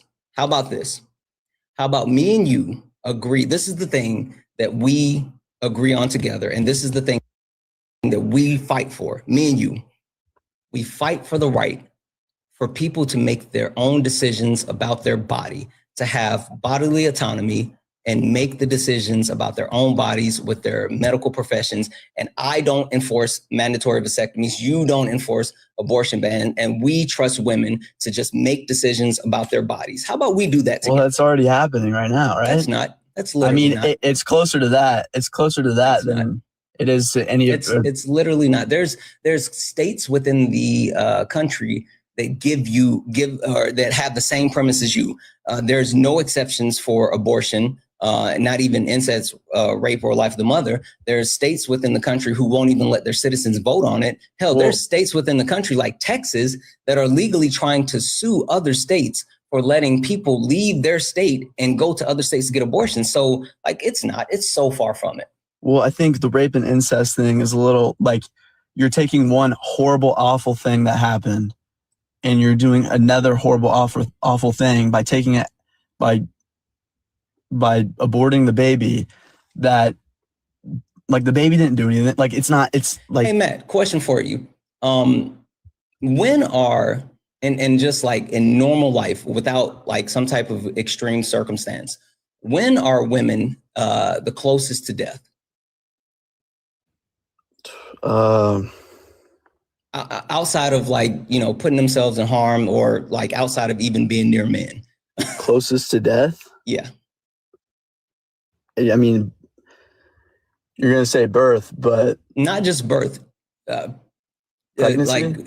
Like carrying a child, right? Because with being pregnant, well, they can do a medical insertion. No, with being pregnant. No. Listen, Bubba, with being pregnant, like you talk about the physical change that they go through, right? Like they actually have a physical change to their bone structure, the spreading of their pelvis and hips and all this other stuff, the extra weight, and they have to take on. Some women see like an increase in like their blood pressure and decrease in their health. Their overall immune system is deteriorated. So some women deal with an actual chemical imbalance with postpartum, which can persist for like years and years and years.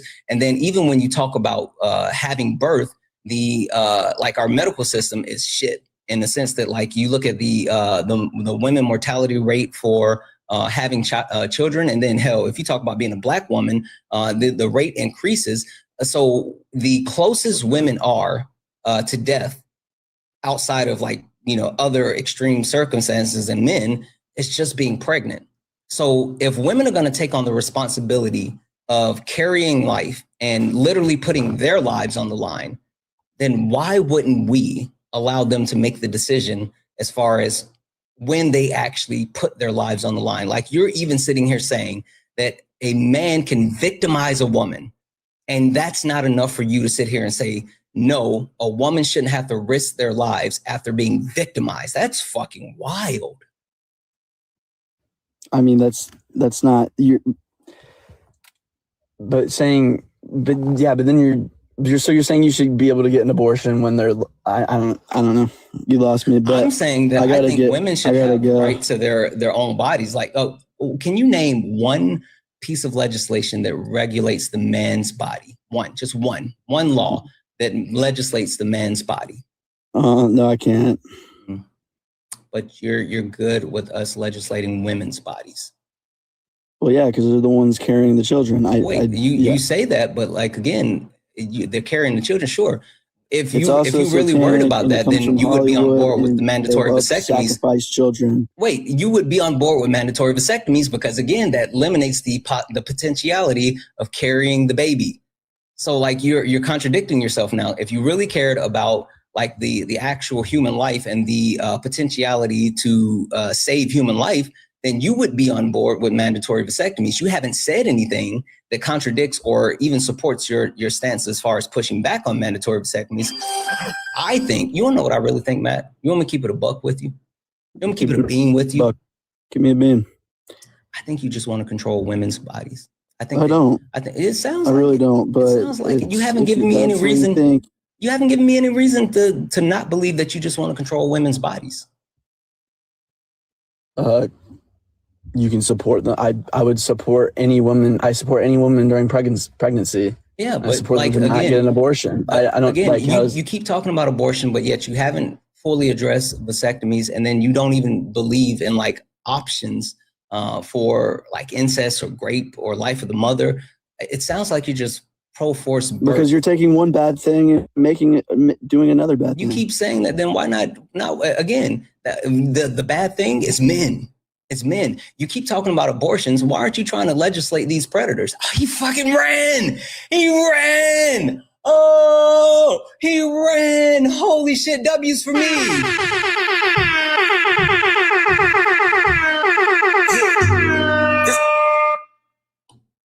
Not him running.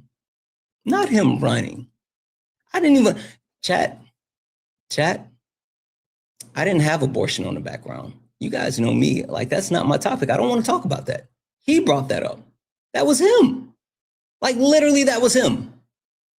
That was his topic. How are you going to run from your own topic? That doesn't make sense. What are we doing? Like, he's the one that said he wanted to talk about it.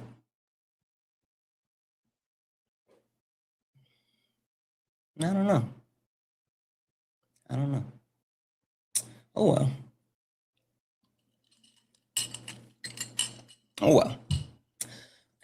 Only request up if you're a Trump supporter or you disagree with anything on the background. We're only looking for some debates. Only request up if you're a Trump supporter or disagree with anything on the background. We're only looking for some debates. Guys, please do not request up if you are not a Trump supporter. We're not talking to friendlies. I see a lot of people in the box and they have the word fan beside their name, meaning that they're friendlies. And I don't want you guys to come up by mistake. So really quick, take 2 seconds. If you look down at the box, if you see the pink and blue person, you're good. You're good.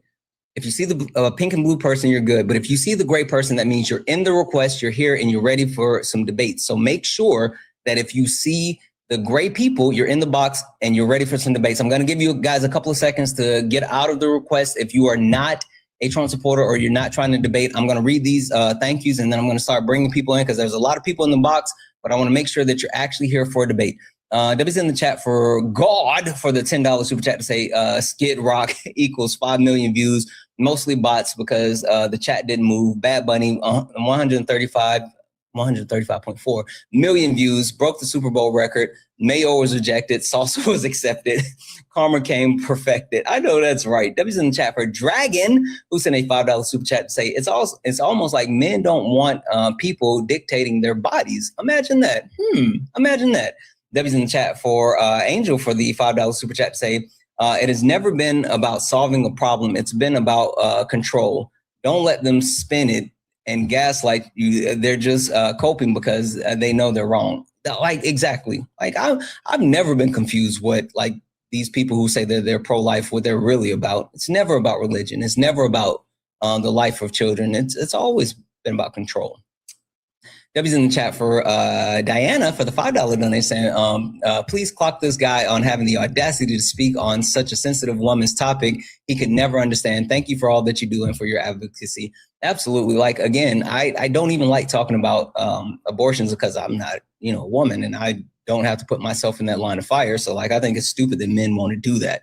W's in chat for Misty for the $5 donation saying, happy Tuesday. Happy Tuesday, Misty. Thank you for the 5. W's in chat for Jesse for the $5 donation saying, after watching the Democrats win all these special elections by double digits, as well as watching you and others every day gives me such hope and excitement. Thank you for all that you do. Listen, I think that there's something there, but there's also like Republicans, Trump supporters, MAGA, like the Heritage Foundation, they're not going to take this lying down. And I got something about that. W's in chat for Amanda for the $6 donation saying, as a comic book nerd, I've started calling this administration Hydra, exactly, instead of Nazis in conversation with MAGA. It actually has been helping open people's eyes to a deeper conversation. Maybe I should start calling them Hydra. W's in chat for Cassie for the 1. I'm also a religious person and I don't have a uterus. I would never be willing to get an abortion myself. But I'm sorry, you said, I'm also a religious person and I do have a uterus. I would never be willing to get an abortion myself, but it shouldn't be mine or anyone else's choice to make for anyone else. The decision should be between a woman and her doctor and God if she believes in God. Like, that's the whole point and premise of being like pro-choice. Like, no one is sitting there like everybody should be getting abortions. It's like people should be able to make their own decisions. W's in chat for Jana for the $5 donation saying, morning, take the vasectomy thing one step further and will require their partner who is seeking pregnancy to sign off the reversal. Boom. I like that.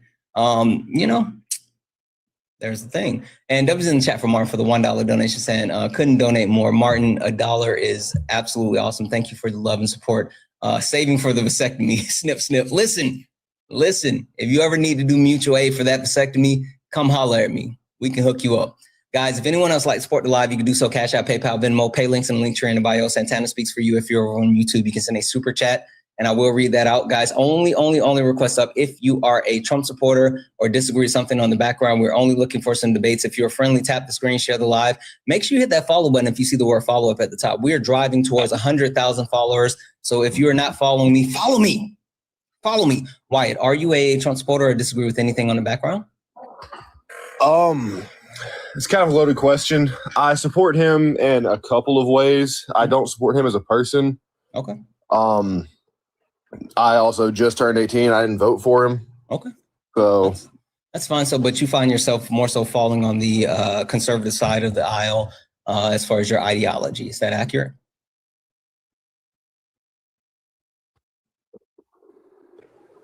Wyatt? Yeah. Okay. All right. Yeah. Perfect. Sorry. My Wi-Fi is not great right now. All right. No worries. So my premise is America is racist, or America loves racism, right? And we can talk about the fascist government that's currently in place, the Constitution and how it's been weaponized, mass deportation being a tool of white supremacy, capitalism and racism being intertwined, or the patriarchal system, which upholds oppressive nature to many different intersects, but it absolutely upholds racism. Which one do you disagree with the most that you would want to start at? Honestly, I wouldn't disagree with any of those. I was watching you and Dean Withers last night, and I didn't really mean to hit request. I hit cancel request. Okay. Oh, no worries. I'll drop you down. I was just y'all were talking about the whole Alex Preddy situation and the firearm, and I've spent a lot of time in my life studying firearms. Oh, okay. And I have some information on that y'all might have wanted to hear. I just wanted to let y'all know, like. Yeah, no. If that's the case, you can send it to me. Like, I would be more than happy to actually look into it. But at this point, we're only looking for some debate. So, Wyatt, I appreciate you. But yeah, send it over to me. I would be definitely. Yeah, I sent you a message, man. Thank you. Perfect. Thank you. Have a good one. Guys, only request up if you are a Trump supporter or disagree with anything on the background. We're only looking for some debates. If you're friendly, tap the screen, share the live. If you like to support the live, if you like what we do, you can definitely pitch in. Santana speaks for you. Cash App, PayPal, Venmo. If you're over on YouTube, you can send a super chat. I will read that out. That allows us to continue to do what we do here. Keep tapping the screen, get the likes up to 400,000 likes. Hi, JP, are you a Trump supporter or disagree with anything on the background? Yes, I am a Trump supporter. Okay. And all right. I do disagree. Okay. Well, JP, which point do you disagree with the most where you want to start? Probably mass deportation. Okay. All right. I think mass deportation is a tool of white supremacy and it absolutely perpetuates racism. But why do you support mass deportation? Well, I don't necessarily support mass deportation. That was the topic that I wanted to discuss, was deportations and illegal immigration. Okay. I guess, all right, floor is yours then. Help me understand where you're going with this then. Well, okay. So you say you like to find, resolutions, solutions, meet in the middle type of things. And some of the things that you said about immigration, I agree with. Mm-hmm. I think that illegal immigrants that are in the country. Undocumented immigrants. Okay, I'm sorry. Undocumented. No worries. In the country, working, contributing to society, that they should have a path to be in the country legally, not necessarily giving them citizenship. Mm-hmm. They should be able to get a work visa or a green card that allows them to stay in the country legally.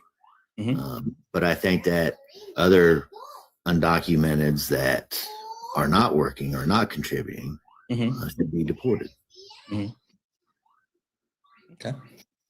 I mean, again, so overall, I disagree with the premise of mass deportation, but I do, like, I'm practical, right? I mean, like, I'm not unreasonable in my sense, and so if there is like a method to pathway to citizenship, like I can get behind that. And so if your premise is like give a pathway to citizenship to anyone who is working or actively trying to work, like I can dig it. Right. That's even something like literally the thing that you're saying. That's something that Barack Obama did under his administration, where he gave people the ability to undocumented immigrants to continue to work in the country and had like a protective status as long as they were working. So like that's literally a democratic perspective. So I can get with it. Well, that's good. So we kind of have some agreement. So I just think, I'm sorry, go ahead. Why can't both sides come together on something practical that makes sense and then push for our representatives to change the law to allow for this to happen? Yeah, well, it's because like both sides did come together and both sides did come up with something practical, and both sides were in the position of like putting it into law, but it was stopped. So Joe Biden was elected in January of 2021. I'm sorry, not elected, and sworn in January of 2021. In February of 2021, they started working on bipartisan legislation to ensure that we address the border, immigration, like all of these different things. And they worked out a bipartisan agreement that was Republican-led. It was headed up by James Lankford. And it was something that a lot of Republicans actually were excited about because there were a lot of massive victories within the legislation and things that most Democrats had never wanted to give on, including like exceptions and things revolving around DACA. But Donald Trump actually reached out to people that were in Congress at that time, including like Marjorie Taylor Greene, Matt Gaetz, people like that, and told them like, hey, I need you to kill this bill because I want to be able to run on immigration. And Donald Trump even said that like, hey, we don't need this current bill because if we win power, then once we get into office, we will create a piece of legislation that is that's super pro-Republican, and we'll get that passed. And so the people that support Donald Trump actually took it, like did what he said. They shot down the Republican-led piece of legislation, the Lankford bill. And in turn, Donald Trump, who has been in office now for over a year, no one has put forth any type of bipartisan legislation or hell, even any border legislation at all. So like Donald Trump killed the initiative that was like an actual generational piece of legislation, because it's kind of hard to get Democrats and Republicans to agree on just about anything. But like the border was something that was like a big deal. And Donald Trump got them to kill that. And then at the same time, he hasn't done anything to actually address that piece of legislation after promising, like, if you give me power, I will do that. So it sounds like that's a Republican problem. I wouldn't pin it 100% on the Republicans, because I think what Trump's doing right now is giving the Democrats a platform to run on, right? With his mass deportations and ICE, and what ICE is doing, the way they're doing it is more to favor Democrats seeking election. Would you agree? I mean, in a way, sure, but like, I don't think that's conducive to the American way of life. Like, one problem that I always have, and I say this all the time, I don't care if you have an R, an I, or a D beside your name. I don't like politicians that play politics, people that are willing to use American lives to get across some type of political agenda. And if they're not doing something that's beneficial for the people, I don't care who they are, they need to be out of power. And so the premise that like the Democrats are going to benefit because they get something to run on based off what Trump is doing, like that's not enough. Like, people are literally dying. And so I'm not willing to trade like lives and people, constitutional or civil or human rights being violated just for like something to run on and being able to gain a little bit more political power. Like that's not enough for me. So I can't get behind that one, even if it does give like Democrats like a leg up or whatever. Well, it does. And I'm not saying I agree with it, but we have plenty of Democratic legislators that could be trying or attempting to advance some form of legislation to allow for amnesty for certain undocumented. You just said there's been none introduced. Yeah, but that's because the Democrats hold no political power. Like any type of legislation that is introduced by Democrats, like it's DOA because they don't have the ability to pass it through the House, Senate, or get it signed into a law by the president. And so any type of legislation that's put forward that's led by Democrats has to have overwhelming support by Republicans. If not, it's moot, right? So maybe after the midterms, if the Democratic Party can take the House or the Senate or something like that, then yes, I would be saying the same thing. But at this time, like any piece of legislation that any Democratic lawmaker puts forward, like it's pretty much irrelevant unless like the Republicans overwhelmingly support it. And if the Republicans were going to overwhelmingly support it, then it should be championed by by the Republican Party. Well, what's the current advantage of Republicans versus Democrats in the House and Senate? It's a small majority. I would have to look up the exact split, but it's like super small, and it's gotten even smaller because Republicans have been losing so many like special elections and general elections. So the Democratic Party is in a really good position to be able to flip the House, and apparently like even the Senate's in play. But with that being said, like it's still at this point, I mean, unless you get that buy-in, then nothing happens. And then you could talk about like this Congress as a whole. The issue that I have with this Congress, especially under like Mike Johnson, but also Kevin McCarthy prior to that, these last couple of like Republican-led houses in Congress, it has passed the least amount of legislation in years versus any other time in United States history. Like there was a downtrend from legislation being passed, starting with like Clinton, and less legislation was being passed. The only time that there has been an uptick as far as an administration passing more legislation than the last administration that was in office is when Joe Biden took over, and he passed way more legislation, not executive orders, but actual legislation than the Trump administration prior to him. Like besides that, like they're not even trying to pass legislation anymore, which is fucking wild. That's why you see like Donald Trump, as soon as he gets elected, he comes out the gate with like signing over 200 executive orders, which, executive orders are super faulty. Yeah, I just saw in the chat somebody put 218 members of Congress Republican, 214 Democrats. Yeah, I knew it was a small split. Small split. So it would only take 3 Republicans to support some type of legislation from the Democrats in order to advance that to the Senate, which I believe, and I could be wrong. In the Senate, there's a way larger split. I mean, and that's the tough part. Even when you get, just for example, right?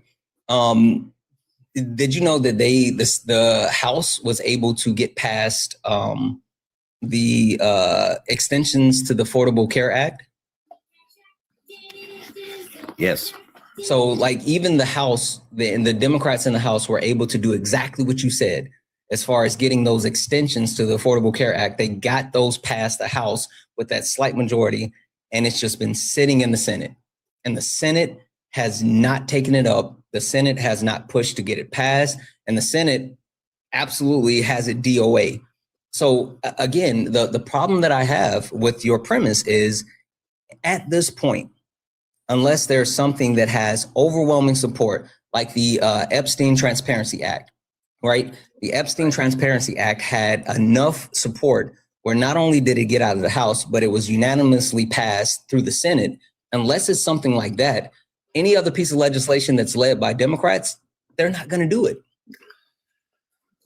Well, I disagree, because I think that we as the American people can voice our opinions louder and stronger and force our representatives to pass the type of legislation that we agree is common sense or more practical, in your words. I mean, it's up to us, right? The only represent us. Yeah, but the only issue with that is like they don't listen to us, right? You do understand, and see, that's one of the biggest problems, that most of these people have picked party over over duty, right? They've picked the fact that they want to actually align themselves and be beholden to their donors and to Donald Trump more than anything that the American people want. And the reason why I say that is it's literally because of things like what I was saying with the subsidies for the Affordable Care Act, right? So this is the breakdown of polling that was done when it came to like the Affordable Care Act and extending those subsidies.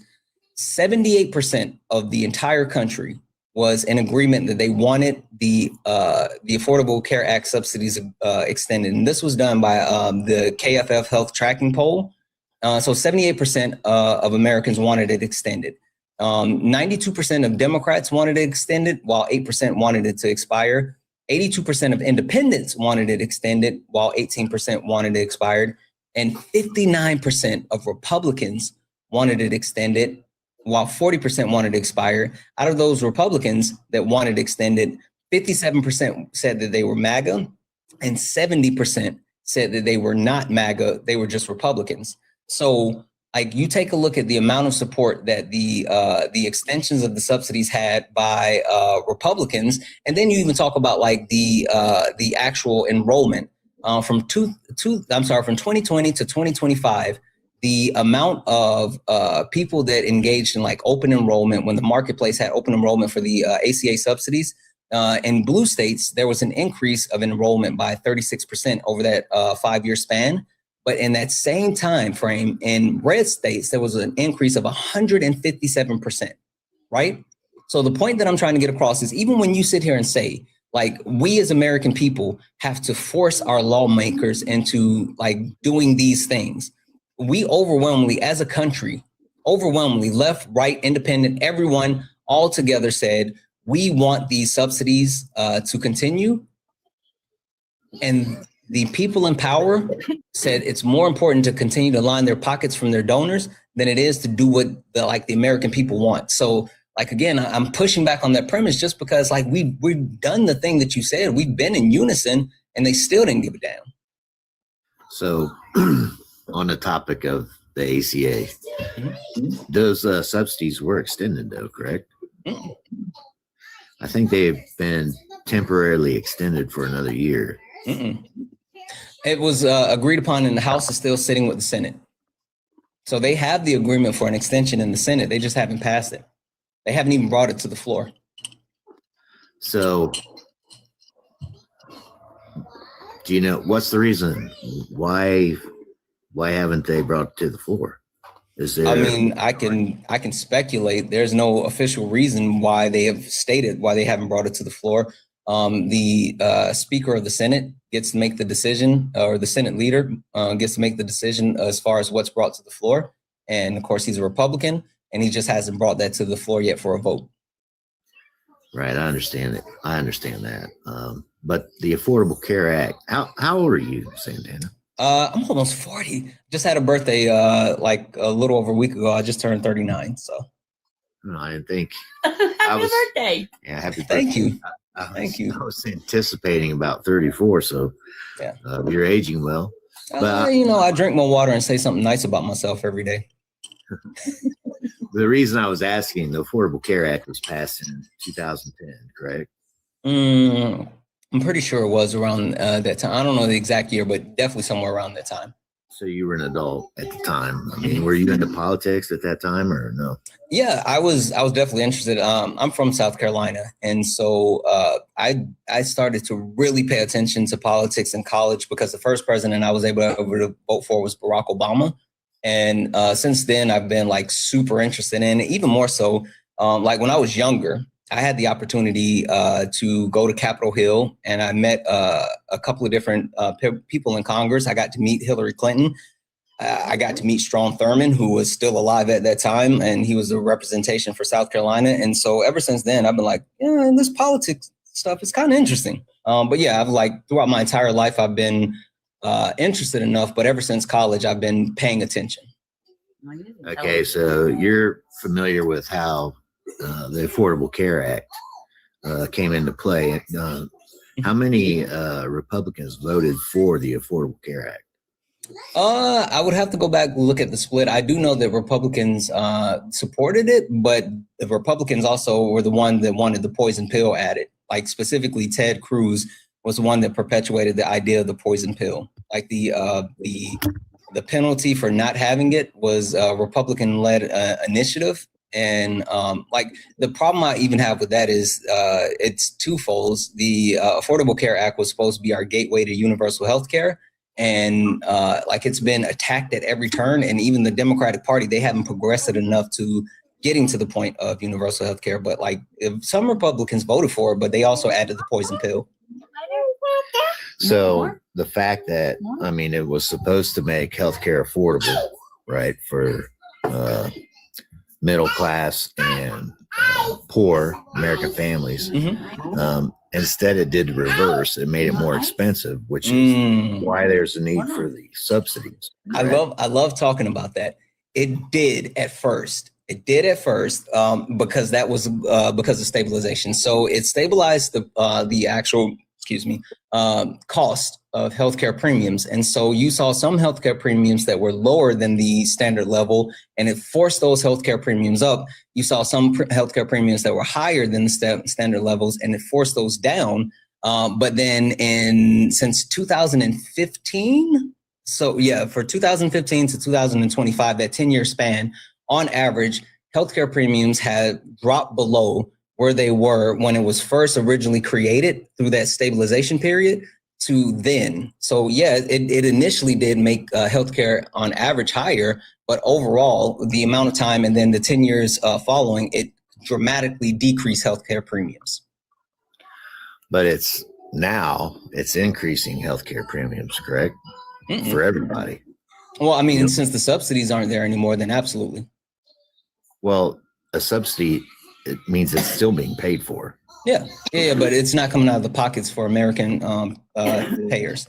The subsidies did a couple of different things, right? Not only did it make it more affordable for people to be able to access it and what they pay out of pocket, but what it did was actually increase the amount of people that have access to it, because there was like, I want to say like 7 million Americans that were in like that kind of gray area where technically they made too much to be able to qualify for the marketplace. But since those subsidies were added, it opened up the amount of people, and it reduced the overall impact that was connected with the amount of money that they made, which allowed additional people to be able to gain access to the Affordable Care Act. And so since those subsidies were removed, about 7 million people now fall into the category where they make too much money to even be able to qualify for it. Agreed. So healthcare, it's not really, I mean, our healthcare is expensive, but the problem is healthcare insurance. Yeah, for sure. The insurance are like the companies, they're gouging the shit out of us. Like it's crazy. Yeah. But that's like healthcare overall in the US. But that's my point, was that no one's benefited more from the subsidies than the healthcare insurance companies. Yeah, I mean, like I would kind of agree, but then I would kind of disagree, because you can talk about the benefit that the healthcare industry has received since getting those subsidies, but like you can't negate the fact that having access to healthcare for millions of Americans that didn't have healthcare before, like that's a win. Like that's like literally that's a win, no matter how you look at it. Especially, do you know what the like the number one driving factor is for people becoming unhoused? No. It's healthcare debt. Like healthcare debt is the biggest factor that leads to people being unhoused. And so with giving them access to healthcare and the ACA, that allows them to continue to be able to get healthcare, and then ensure that people aren't necessarily going into debt to pay for healthcare. Like, now I do think that there's a way that we can overall stabilize it, and that would be through a public option. And even if we went with a public option, like if we somehow, we could have access to universal health care through multiple ways, if that's something that we wanted to do. It's just that it's like, again, it goes back to what I was telling you, like there's too many politicians that are being paid by like individual groups. And so they don't necessarily care about what's best for American people. They care about what's best for their pockets. But like, we have so many options that we could actually initiate that would give us access to a public option for healthcare. Well, people should never lose their home due to Yeah, I agree. illness. And the state I live in, you can't What lose state? your home. Ohio. Oh, okay. I thought you were going to say Massachusetts. Oh no! In the state of Ohio, dude, I don't sound like I'm from Massachusetts. No, it's just that that state has, so like, I'm telling you, that's like the gold standard as far as like different things. So I live in Washington State, and that's the only state that I would say that rivals like any other of the states on like the West Coast or whatever. Like, there's so many different positive protections and all this other stuff that occur in that state. Well, I can tell you that in my state, and I know this because I just recently had to deal with this issue. As a veteran, I went to an emergency room for an emergency. It was, a community hospital, and they failed to submit the proper paperwork to the VA. So that bill was placed on me. And, it was quite a bit of money. But you know what's bullshit though? And excuse my language. I hear you have a little one in the background, so I'm sorry if they can hear me.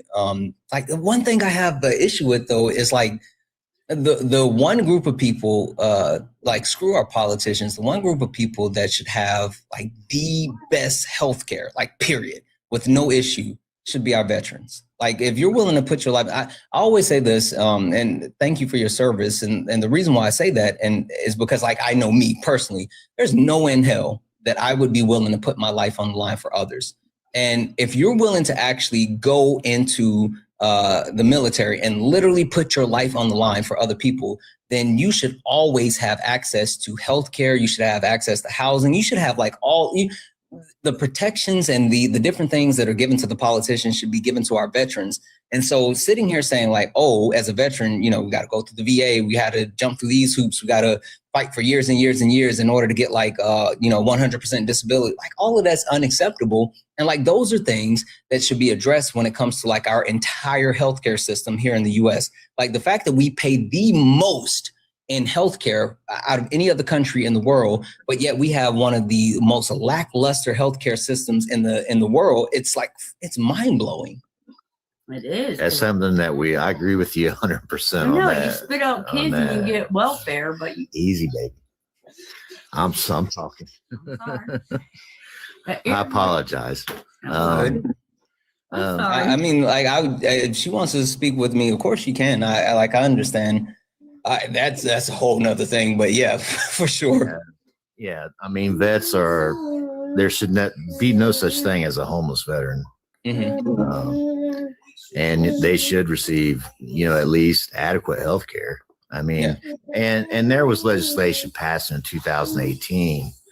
I can't remember the name, but it allowed for community care for veterans. So if you did have an emergency, or if you couldn't, like if you live more than an hour away from a VA facility that can provide whatever treatment you need, you could go within your community, and it's paid for entirely by the VA. But that requires, proper documentation and paperwork be filed by the provider. And if that doesn't happen, then the debt falls back to the veteran. Yeah. I guess I'm a little confused then, like, because you and I have been talking for a while. You seem pretty sensible, and I'm trying to really understand how you can support Trump, especially like as a veteran, and, not even talking about like, oh, constitutional oath and all this other stuff, but like the amount of negative impacts he's had on like veterans, and specifically like the VA, the funding that was cut, the removal of like the crisis hotline, like the negative impacts that he's had on veterans. I'm so confused, like how you're supporting him. Well, you say the hotline being cut. Now, Right. as I just mentioned, through the 2018 legislation that was passed, a veteran can go to any facility in the country and receive mental health care. Right. No. And I'm not talking about that. I'm talking about like, because the actual crisis hotline, meaning if they were in crisis at the very moment, thank you for the swan, and thinking about like self-harm, then they could call in, and it was shown that they like process, I can find the exact number, but they process like millions of calls every year from veterans and help save like millions of veterans' lives because they didn't actually take their life because they were able to speak call in on that hotline. And Donald Trump like cut the funding for it and caused that actual like lifeline to be removed.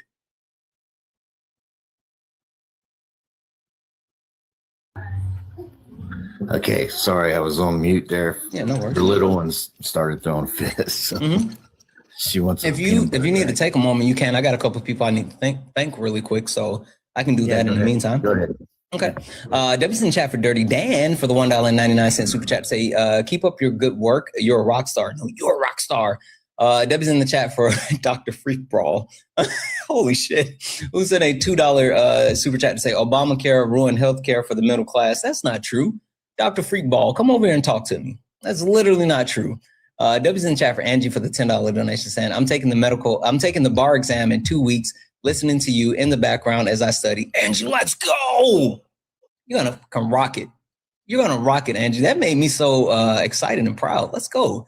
W's in the chat for Alicia for the $2 donation saying, hi, I've had 3 abortions and I'm very content with nobody mentioning the I'm not going to say the word unaliving aspect of pregnancy itself can bring hormonally.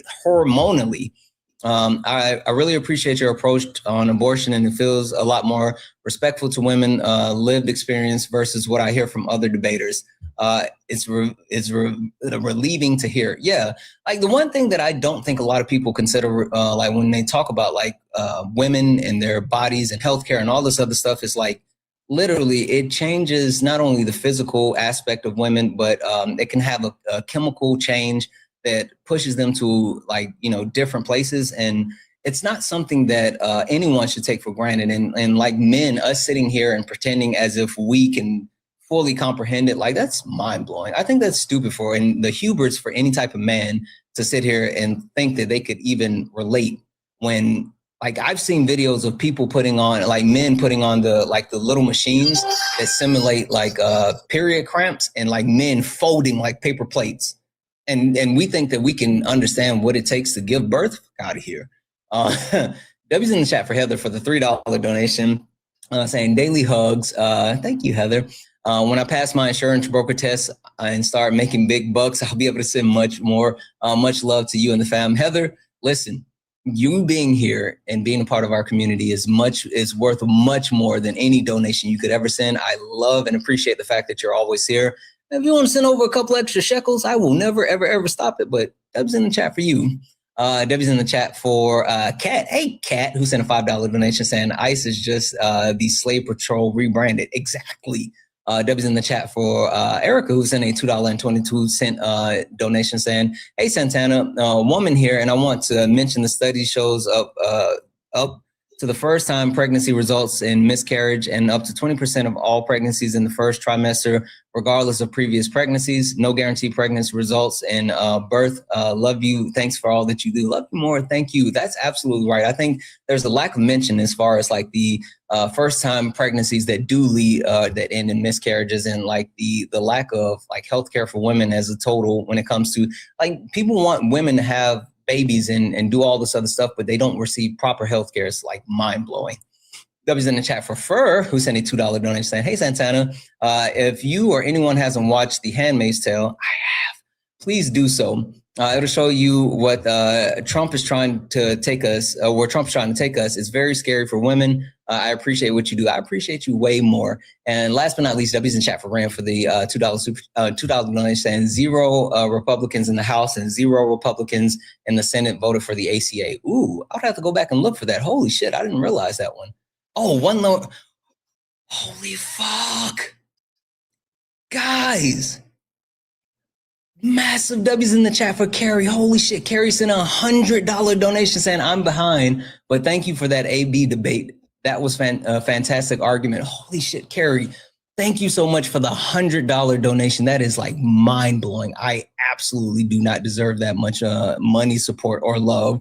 Holy fuck. Thank you so much for that $100 donation. And even more so, thank you for saying that you like it's just something that I really enjoy having with that conversation, because they never want to talk about men, but they always want to talk about women. So I'm glad that you like the debate. Thank you for the love, support, and your kindness. Guys, if anyone else would like to support the live, you can do so. Cash App, PayPal, Venmo, pay links and links in the bio. Santana speaks for you. If you're over on YouTube, you can send a super chat. I will read that out.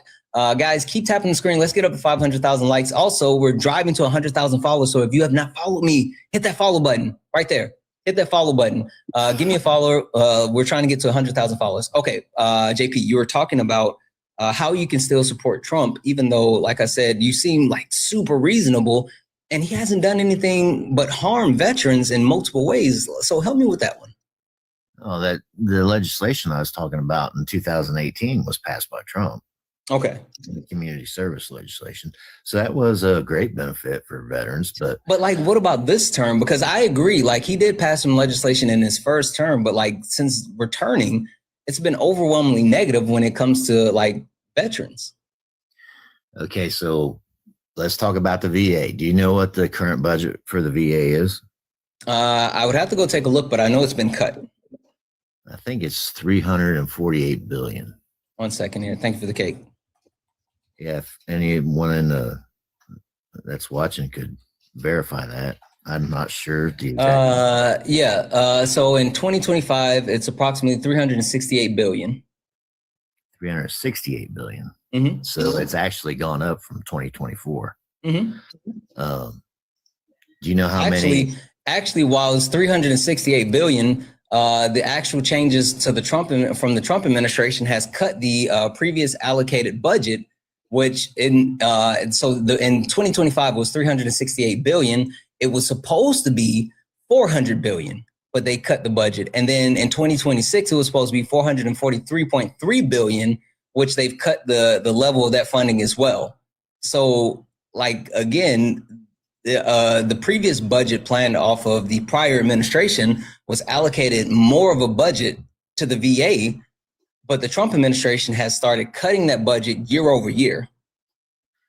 Okay, so the point being, there are 16 million active veterans in the United States. Mm-hmm. 4 million receive services from the VA, which that means they have a service-connected disability rating. Mm-hmm.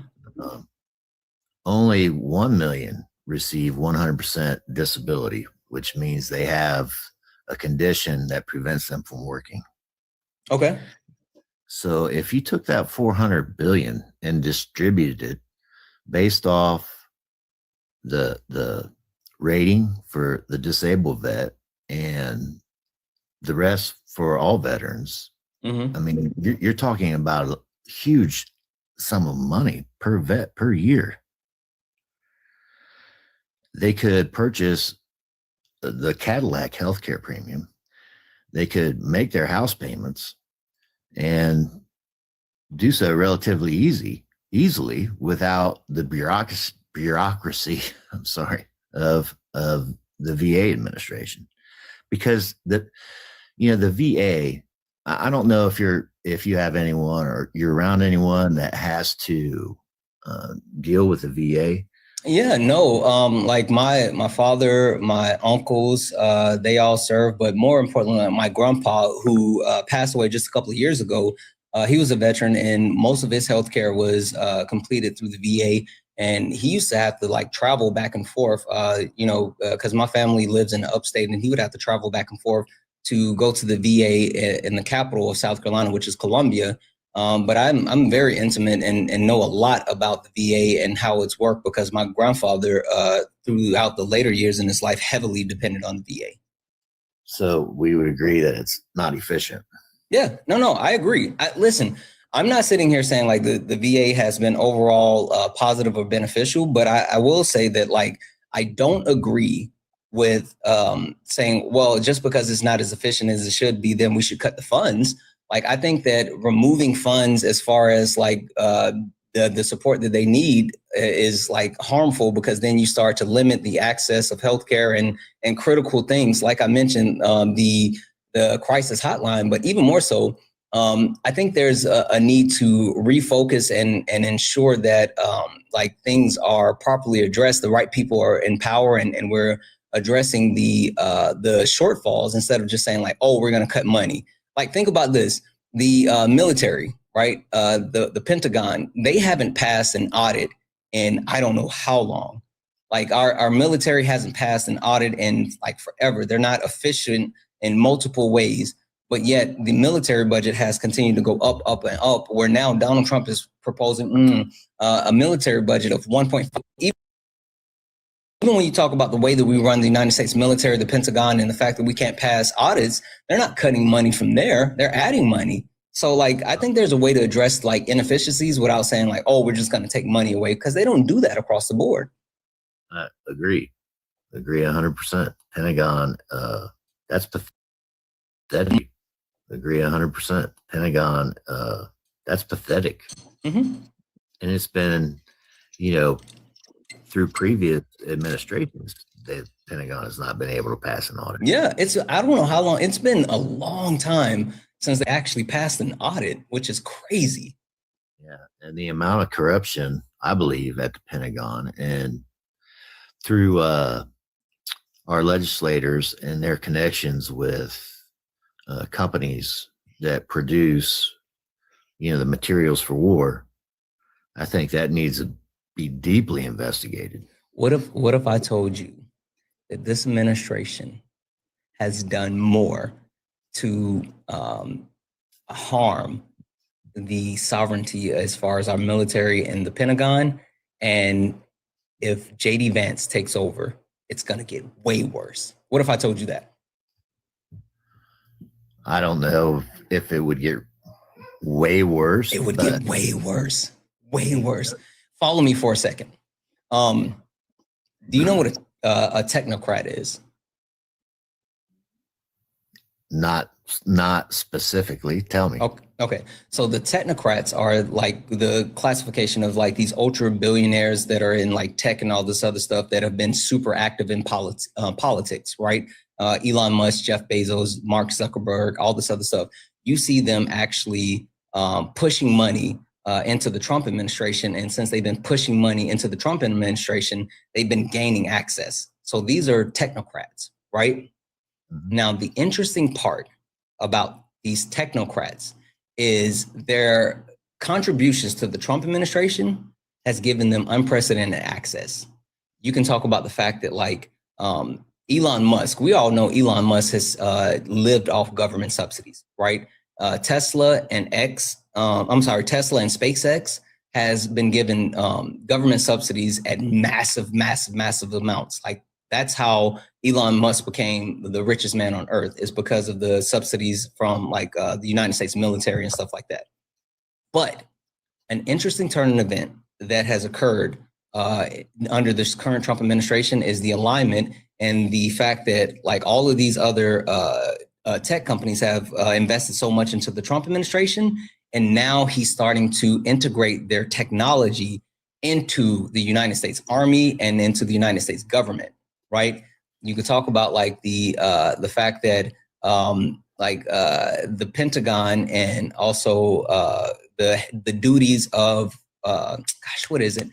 It's connected to like NASA. NASA used to have a contract with Verizon Wireless or with Verizon. But after Elon invested, they took the communications contract away from Verizon and awarded it to Starlink, which is Elon, right? But then you also see like Jeff Bezos and his connections more recently with Pete Hegseth, and the integration of certain like companies like Palantir, which is headed by Peter Thiel, and the amount of connections they've had within our government, including there's a AI software that was developed called Clearview. Have you heard of Clearview? No, Okay. No, I haven't. So Clearview is a facial recognition software that was developed in surprise, surprise, fucking Gaza, right? And they have been using that for like scanning and all this other stuff. And it's headed by Palantir. They have officially started using that technology in with Border Patrol, with ICE, and within the United States military. And it allows scanning of facial recognition, and it's creating a repository of United States citizens, or like people, period. So it's not just US citizens, but everyone, right? It's making this large repository that's being housed and established by these companies that are the technocrats. Now, like this stuff is happening today, like right now, today. They even did there was a report that came out that there were scannings that were completed, and this information was also done for like social media accounts, right? So they actually, the report said they scanned social media accounts and added those faces and like the digital footprint that people have online to the information that Palantir is using. Now, the catch-22 to all of this, and this is why I say if J.D. Vance takes power, it's going to get way worse. Do you know the history of J.D. Vance and like Silicon Valley and Peter Thiel and all this other stuff? No, I know his history up until about the Marine Corps, and then from there to his election in the Senate. Mm-hmm. I don't know that much about him personally. Did you know that J.D. Vance was one of the fastest rising people to ever enter politics within a span of 4 years? From being elected into office, he became the vice president in the United States of America. Yeah. It was all back. It was all on the back of Peter Thiel. Peter Thiel, that, you know, technocrat who was part of what the group they call like the PayPal mafia, which is like all of these billionaires that had a interest in PayPal, and they branched off to like all these other businesses. And like Peter Thiel had a special interest in J.D. Vance. Peter Thiel helped sponsor J.D. Vance's political career in multiple ways. He was the one that actually got him hired out of the Marines and got him a job in Silicon Valley. And then he was the one that helped push his campaign to win him running for a senator in Ohio. He's the one that was a representation from the Heritage Foundation that recommended J.D. Vance to Donald Trump as the vice president. And there is hold on. I got to do this one right here, because this, like, I will say this isn't verifiable, but this is thoughts and all this. Give me 2 seconds. Sorry, 1 second.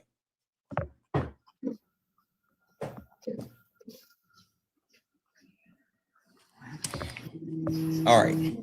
No more aluminum foil hats, guys. We officially have our own tinfoil hat. We have our own very own, boom, aluminum foil hat for conspiracy theories. We no longer have to waste the wife's foil. W's in the chat for Kat, who sent me this. Kat sent me this. Boom, boom. We're good. So there is a conspiracy that if, I'll say allegedly, I don't have proof on this, but there is allegedly a thought process that if J.D. Vance actually takes power, he's going to look to integrate Palantir more into the United States military, open up the amount of technology and these technocrats, since he has been working with them and he has no actual allegiance or loyalties within government, since he's only been in government for a short period of time, but he's been funded by these technocrats his entire life. There's a conspiracy theory that he's going to open the floodgates and let them integrate into not only our military, but our federal government at an even higher level. So, you know, so I have this. I don't have, that's allegedly, that's the alleged thought process. But I will say that he has the deep-rooted history with these technocrats that would say that he's going to allow that if he gets power. Okay. So you would agree that money in politics is a bad thing? Oh, it's a horrible thing. Like they don't care about us because of like them being paid by their donors. And so would you agree that that happens on both sides? Absolutely. Absolutely. I mean, like super PACs are gross. APEC is gross. Like all of these things. Did you know, like there's a place you can go and you can see how much like different politicians are paid. in order to vote one way or the other. And most politicians accept like payments for votes that go as little as like 10 grand. Like all of us together can come up with 10 grand and buy a vote from a politician, which is fucking wild. Yeah, that's wrong, is what it is. And, you know, but you would agree that in order to win an election, you have to have money to campaign on, correct? Only in America. In the US, yes, but that's because our political system has been infused ever since Citizens United, like where corporations could make actual payments and actually make like large donations. We've seen that massive shift as far as the influx of like money into politics. Other countries don't do it this way. Like other countries have limitations as far as how much people can invest into politics. They also have like shorter turnaround times for like political campaigns. You see people who start running like 4 years before the actual election because it's literally a place where you can continue to like pump money into your pockets, which is super harmful. Okay, so, you know, it seems that you and I are both reasonable, logical, sensible people. Wait, hold on. Let me change hats because right here, right now, I'm not, but hold on. Give me 2 seconds. Well, a lot of times conspiracy theories turn out to be true. Okay, now I'm reasonable and logical again. Before, I was talking about spacemen, but now, yes, we can agree. Okay, so do you think either of us could run for office and be successful? I do actually. The interesting part is I do think that there is an actual appetite for people who are really focused on like the working class and everyday Americans. Like the issue that a lot of people are currently facing is that, or not facing, but like I think one of the reasons why Donald Trump came into power is because he was a populist candidate. But he was also someone that was offering something completely that went against the quote unquote establishment.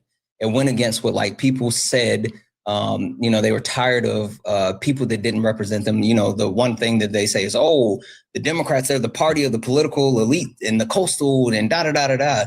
But like, if you look at both sides of the aisle, like there's billionaires on both sides. I mean, like Donald Trump put 18 billionaires into his cabinet and his campaign was funded by the richest man on earth. And so when you talk about like the current people that are in politics, not a lot of people currently actually care about everyday people. They care about their pockets. And so I think that there is a shift towards people that care more about the American citizens, and you see those people growing support. It's just that making sure that like we support those people and we ensure that these people aren't bought out by like these super PAC and mega donors. Like one great example of this, and like people absolutely hate this person now, is Fetterman from Pennsylvania, because Fetterman was someone that like people actually got behind. People supported him. People sent money to him, and then as soon as he got into power, he literally flipped the script, took a shit ton of money, including money from APEC, and it was all about like the political donors, even though like the people powered him into office. And so, like, I do think there's an appetite for like real people, but then George Fetterman is the example of like what happens when people trust a politician and the politician fucks us over. I agree. I agree with Fetterman, and I agree there's a huge appetite for what we would call John, not George. Sorry, John Fetterman. Normal people to represent us in Congress. So I have a solution if you'd like to hear it. Sure, hit me. We make donating to individuals or to political groups or political parties illegal. If you wish to donate, like say in the next election, it's Vance versus Harris. Mm-hmm. You can't contribute to either campaign. You can't contribute to Vance. You can't contribute to Harris. What you can contribute to is the presidential election. And then all contributions get divided equally between each candidate? Honestly, I think that, a better effort would be overturning Citizens United. And then it puts a limitation on like super PACs and like corporation donations and all this other stuff. And then it lets you get back to like the grassroots, like the people that are actually empowering, any type of political campaign, right? And one other thing that I, absolutely agree with is ranked choice voting. You know much about ranked choice voting? No. Ranked choice voting, in which that's done in New York, and I'm so jealous, is I think the most efficient way to get proper representation of the people, right? And instead of having like just a two-party system, there's multiple candidates, and then based off of like the split of the votes, it goes to like the next level of voting, and then it can go to runoffs and all this other stuff. But it gives a proper representation of the people, because like the fact that we're dealing with a two-party system is it's like atrocious. There's no way that you can say that there's two parties that represent like the 350 million Americans. Like we're just way too different. And I love to talk about like the political left, right? Because you talk about the people that vote for Democrats, you have like moderate Democrats, which are damn near Republicans. You have people that would consider themselves socialist Democrats, actual communists. You have centrists. Like it's so many. There's so many people under the umbrella of the left. And then even if you want to talk about the right, kind of the same thing. Like people that call themselves conservatives, people that think of themselves as like traditional Republicans, people that say that they're like MAGA, which is Trump's Republicans, and then like the far right extreme. I mean, hell, we got white nationalists. You got people who are following like Nick Fuentes and this new America First movement. So like there's so many different people under these two umbrellas. If you had ranked choice voting, you would be able to get a better representation of the people, and then they would actually have to run off policies versus who gets the most money. So like that's a better way. Yeah, that is a better way. Mm-hmm. We got to get the money out. For sure. Like overturning Citizens United would be the way to do it. But the only issue with that, and it's the issue with like getting term limits passed or stopping politicians from being able to do insider trading and buying stocks, like they're not going to willingly like take the money out of their pockets. Like we have to force them because they're not going to do it on their own.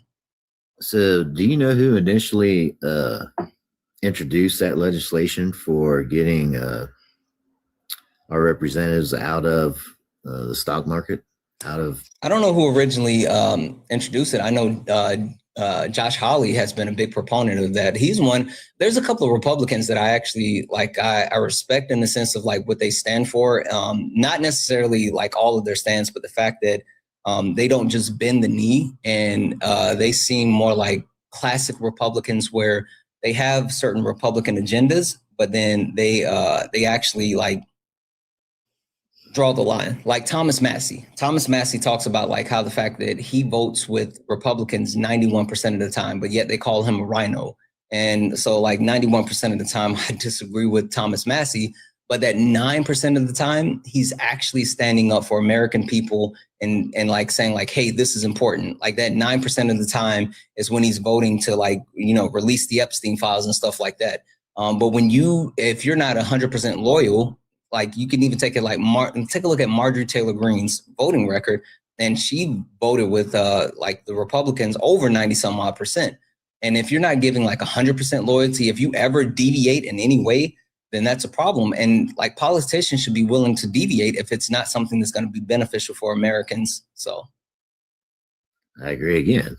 And there was a person in the comments, they were correct. It was AOC. AOC, yeah, like again, like that doesn't shock me. But I totally agree with her. Mm-hmm. But it was Nancy Pelosi that crushed it. Yeah, I mean, because like you talk about Nancy Pelosi, you talk about Mitch McConnell, you talk about like Lindsey Graham. There's so many politicians that have been in Congress for Chuck Schumer, like on both sides of the aisle. I believe in term limits because like you shouldn't go into politics and be able to make it like a career and you're like living off of that your entire life. And you see these people who go into politics and they only go into politics because they know that they can enrich themselves and they're not going to serve the American people, that's a problem. And so like you have that where people have made millions of dollars and they don't vote against, they don't vote for things that's going to limit their earning potential. So like, that's a huge problem. I agree with you again. I mean, we're finding a lot of agreement here. You know what? And I say this all the time, like most Americans, like we agree on a lot of stuff. It's just that a lot of people don't understand that. And even more so, like identity politics has been so divisive. And there's been this idea that like, people are taking from other people or things are like being split. But like at the end of the day, like Americans, we all just want to like have a good life and live a happy, safe and healthy life. But then like that's why I said at the beginning, I don't like when politicians play politics and that's divisive. And that's what we've been dealing with. That's a problem. That is a problem. Earlier in your live, you brought up Tulsi Gabbard. Yeah. Well, you brought her up mistakenly. You met Christy Nunn, but I met Christy Nunn. She's a Russian asset. Tulsi Gabbard is? Mm-hmm. You think so? I know so. She went to Syria and had a secret meeting in Syria while she was still a Democratic senator, and she didn't tell anybody about it, and they had to be declared. There's recently, like one reason I brought it up is because there's been a whistleblower. There was a whistleblower report that was filed, and it was about Tulsi Gabbard, and Tulsi Gabbard took that actual whistleblower report and gave it to internal communications to the White House instead of going like through proper chains of command and getting it to Congress. And they came back and they was like, yeah, any information needs to go through them. And so Tulsi Gabbard took that complaint and just put it in a safe, like a literal safe. And then they had to file another whistleblower complaint. And where the lawyer for the whistleblower said, if Tulsi Gabbard does not release this information, then they're going to take it directly to Congress because it's super important and it's a matter of national security. And that's the only reason we found out about this recently. Now, another thing that just happened yesterday, and this is why I mentioned Tulsi Gabbard, because like I like to talk about certain things that are happening, but the report just came out, and this is from The Hill, DHS demanding a list of ongoing investigations from its watchdogs. So like literally Kristi Noem is saying that anyone that's investigating any of the agencies, the watchdogs, they are now required to submit any active investigations they have. They want to be able to know who is investigating what so they can know about it. So literally they're sitting here saying like the people that's supposed to watch the watchers or whatever, the people that's supposed to make sure that like all of these agencies are not compromised or whatever, they want to know who they're looking into. And like, that's a problem. Like that's a huge problem. Yeah, there should be full transparency from the federal government, from all governments, state, local. Should I don't agree in like the full transparency because like I don't want to know everything, but at the very least, like there should be transparency amongst the government where like things aren't being hidden. Like the fact is the whistleblower complaint that was filed should have went to Congress, and instead of it going to Congress, Tulsi Gabbard stored it away in a safe. Like that's fucking wild. Yeah, I might have to look into that. This is the first I'm hearing about it. Yeah. Because I kind of like Tulsi Gabbard. She's a Russian asset.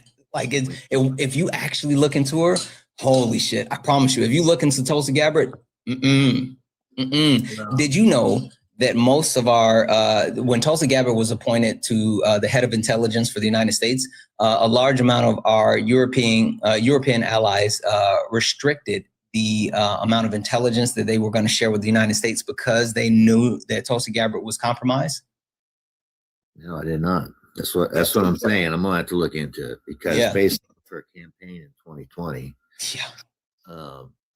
I liked what she had to say on the campaign trail, but that mostly had to do with war and peace, and her being a veteran and taking the position that we should never send our troops overseas to die unless it's absolutely necessary, and I agree with that. Yeah, if you take a look at like what Tulsi Gabbard, like some of the stuff that she's been pushing since she got into the head of intelligence for the U.S., some of her rhetoric and some of the things that she says completely aligns with the talking points that are being pushed by Russia state media and also things that were coming out of Syria.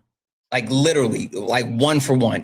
I'm telling you, if you dig into Tulsi Gabbard, she's compromised. I'll dig into it. Yeah. You'll have to forgive me for not just taking your word. I will. No. Go check it out. Yeah, Go check it out. I'm not so stubborn or so much of a fanatic that I just agree with everything done by either party. Yeah. Which I think that's part of our problem too. We have fanatics that are going to vote party line regardless. Yep. No matter. And I completely agree. Yeah, we need more people, more sensible people in the middle. And I don't know how to accomplish that, to be honest with you. How can what I would consider the majority in the United States, which I think are fairly reasonable people, how they can rise up and destroy the two-party system? Well, I think the premise of destroying the two-party system is something that's far-fetched. Stop it. I think the idea of the two-party system is super far-fetched because it's not just going to go away. I mean, I do think ranked choice voting would be optimal. But I think what we have to do is like what we're doing right now.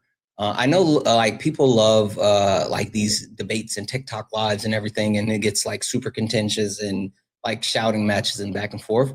But I think that anytime we have an opportunity to have a human experience and really talk to people on a level and try to dig into like what's important to everyone, then those things become beneficial, and then that allows us to actually figure out how to do things together. I think the premise that I hold should be something that everyone holds, and that is, doesn't matter if you have an I, a D, or an R beside your name. If you're not doing something that's beneficial to the American people, you need to be primaried and you need to be kicked out of office. And as soon as people stop treating this like sports and saying like your side won and my side lost or whatever, like that's the only way that we move together. The idea that like this is a sport and it's you versus us, like, no, we're all Americans and we're all in this together. And like the reason why I rail against Donald Trump and the Trump administration so much is not because, you know, orange man bad, but like literally the things that he's done has harmed everyday Americans. I mean, you can take a look at the economy. You can take a look at people losing access to healthcare. You can take a look at people losing access to food. You can take a look at our deteriorating standing on the world stage. All of those things are bad for Americans. Like even his current policy towards like our allies has deteriorated trade and people coming into the country and all this other stuff. And so like those are the reasons why I dislike Trump and I rail against him, not because orange man bad, but because like he's literally fucking over the American people. And that's why I said like there's a lot of stuff that he wants to do that he could get done if he just followed like the legal pathway. Like I don't agree with him, but he could do those things without fucking over the American people. But he's actively making a decision to just fuck over the American people. And I have a problem with that. As do I. Absolutely. Yeah. So, anyway, JP, I've appreciated talking to you, but you and I've been kind of yip yapping for a while, so I'm gonna let you go. But I genuinely mean this when I say I've enjoyed the conversation. Can I ask you one more question? Sure, go for it.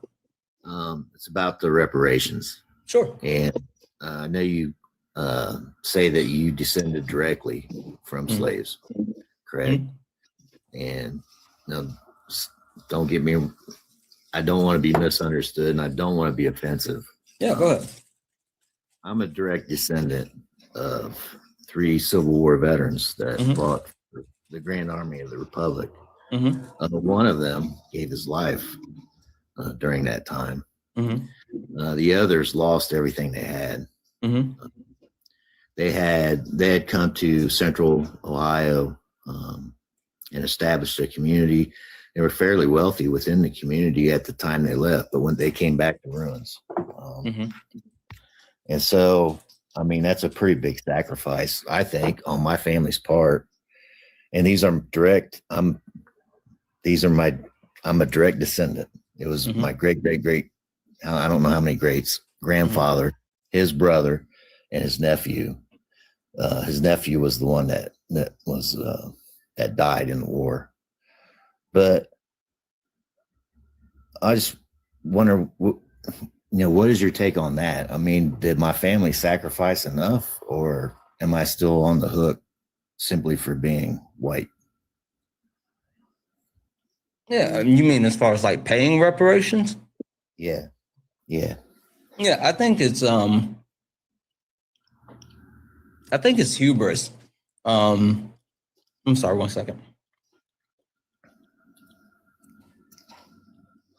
I think it's hubris for any individual white person to think that people are calling on them individually to pay reparations. Like, that's not how it works. Like, we can have reparations without having someone come or taking something from someone else. Like, the idea that I have around reparations, it's because of a multitude of factors, 4 different things that I think would directly add into like what reparations look like as a starting point, which includes direct payments, and then it's followed up with like tax breaks, free education for people receiving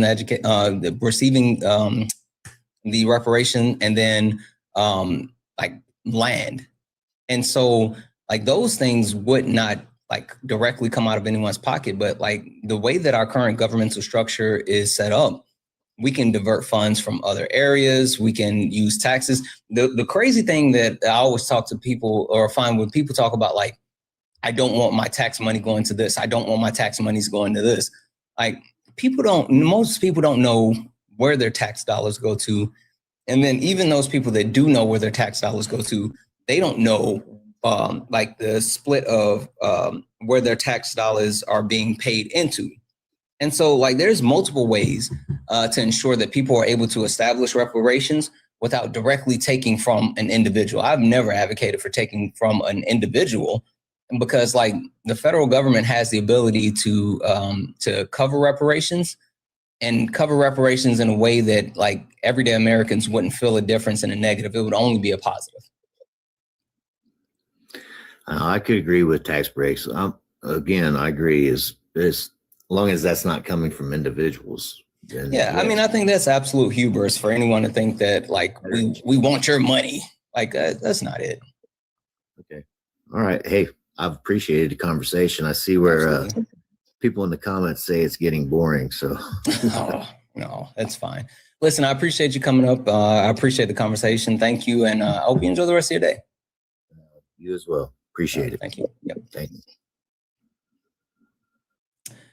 I enjoy that conversation. I enjoy being able to talk to people without like people just crashing out. All right. I think that's super important. And there's a lot of people that can't engage in a conversation without crashing out. Couple of thank yous. LRG sent $1.99 super chat. I agree with half of what you say. Can I call in? You have to have a TikTok account at this time. I am working on a call-in line where I'll be able to use the call-in line while still like the current setup I have. I don't necessarily want to switch to studio because of a multitude of reasons, but I am working on that. So we'll have that figured out soon. W's in the chat for, let's see, Dalmo, who sent a $5 super chat to say, on top of Gabbard's complaint, let's not forget that about Signalgate. Yes. 1 and 2, Hesburgh also stopped cyber offense opposition against Russia. America first, exactly. And let's see, Dr. Freaka Brawl, $2 super chat to say, let AKA Goonie talk twin. Who is AKA Goonie? I have no idea. Oh, I see what you're talking about. AKA Goonie. Yeah, I would, but not now. W's in the chat for Cassie for the $1 donation saying, is that code for I got sent to the corner for using my wife's foil, so she made me buy a hat? No. Actually, no. One of the amazing people that watch our lives all the time, Kat, she's an amazing member within our community. She sent me not only that hat, but there's a couple other hats. And like, no lie, I got a P.O. box, and some of the people within our community has been sending some amazing things. You leaving, Mama?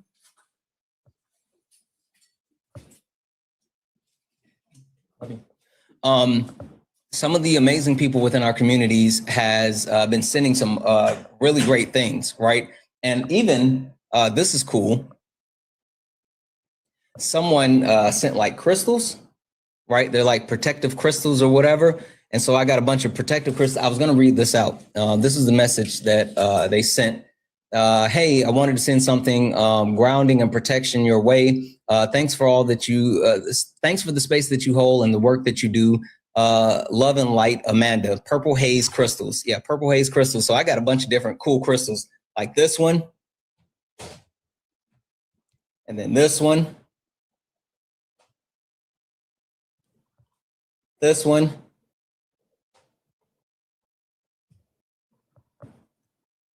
This one. And this one.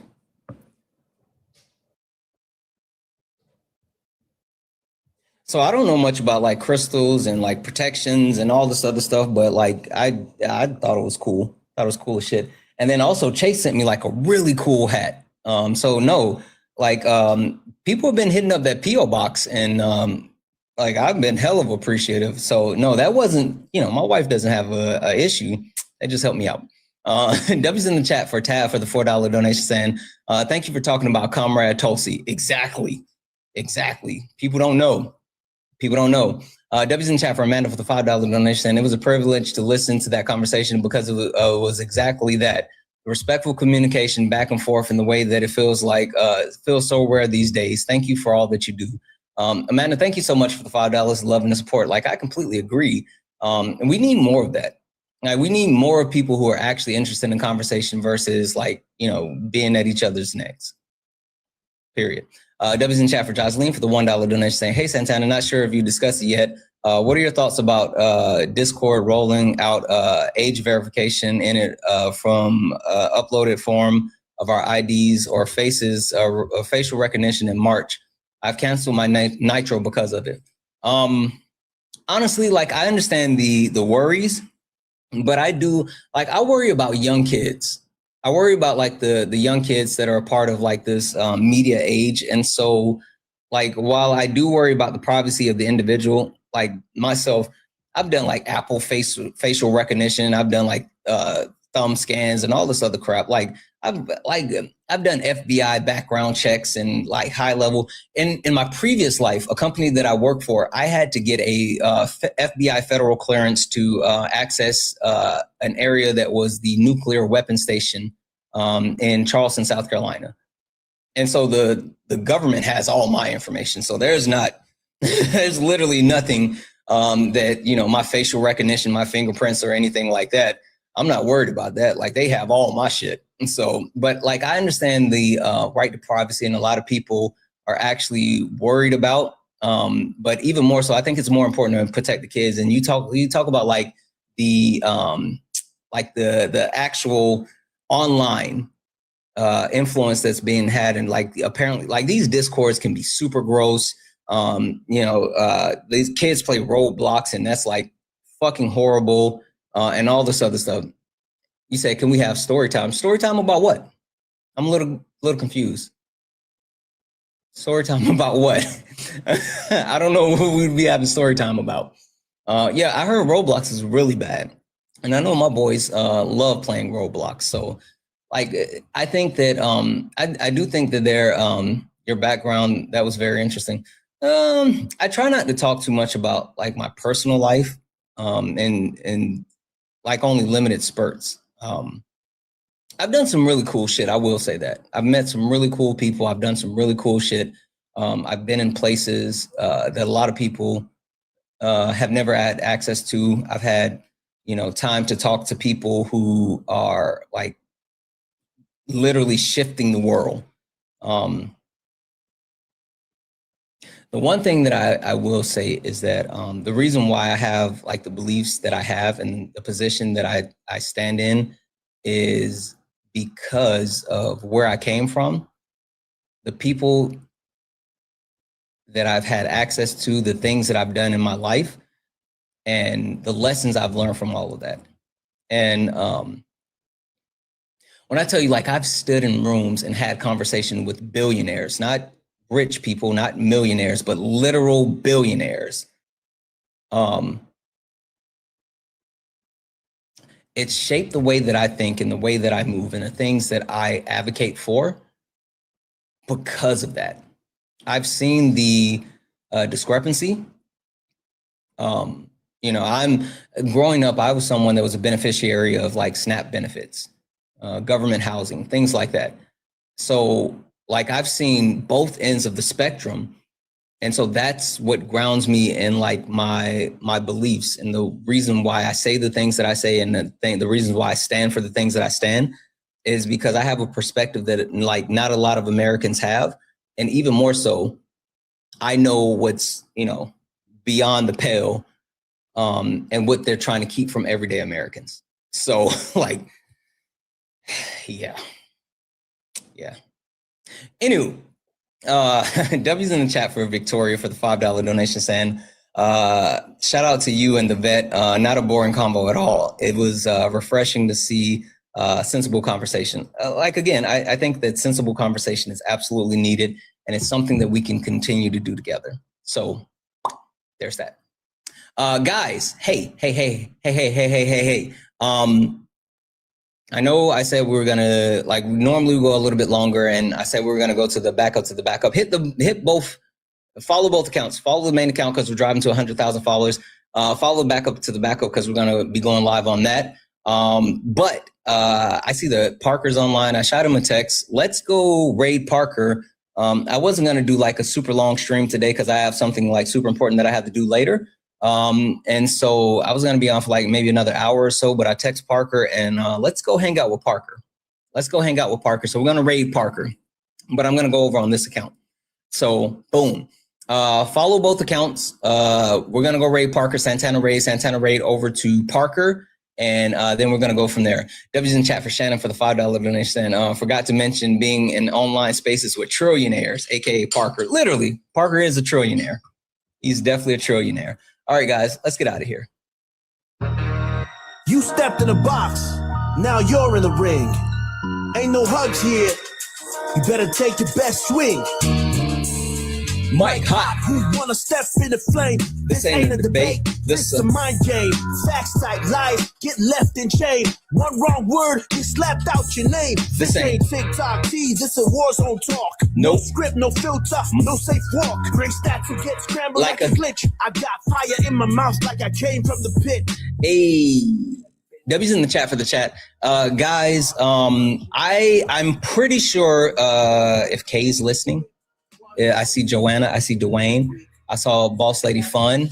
Who else is here? My mods, my amazing mods. Depending, what up, Gucci? Depending on my mods, Roxy. I'm pretty sure I'm gonna come back later because again, I had to cut this short because I have something to do in like 2.5 hours. So I will probably be back on this evening, but when I come back on this evening, it's gonna be on this account for sure. So make sure you're following this account as well. Dr. Freak Brawl said, you ducking AKA Goonie. AKA Goonie, no one's ducking you. Come catch this fade later on this evening. Not now though. Anyway, guys, let's go raid Parker, Santana raid. Santana loves raids, spam love from Santana. Let's go see him. Thank you for all the gifts, the taps, the likes, the shares. Thank you all for hanging out. Thank you for being so absolutely amazing. I love you all. And as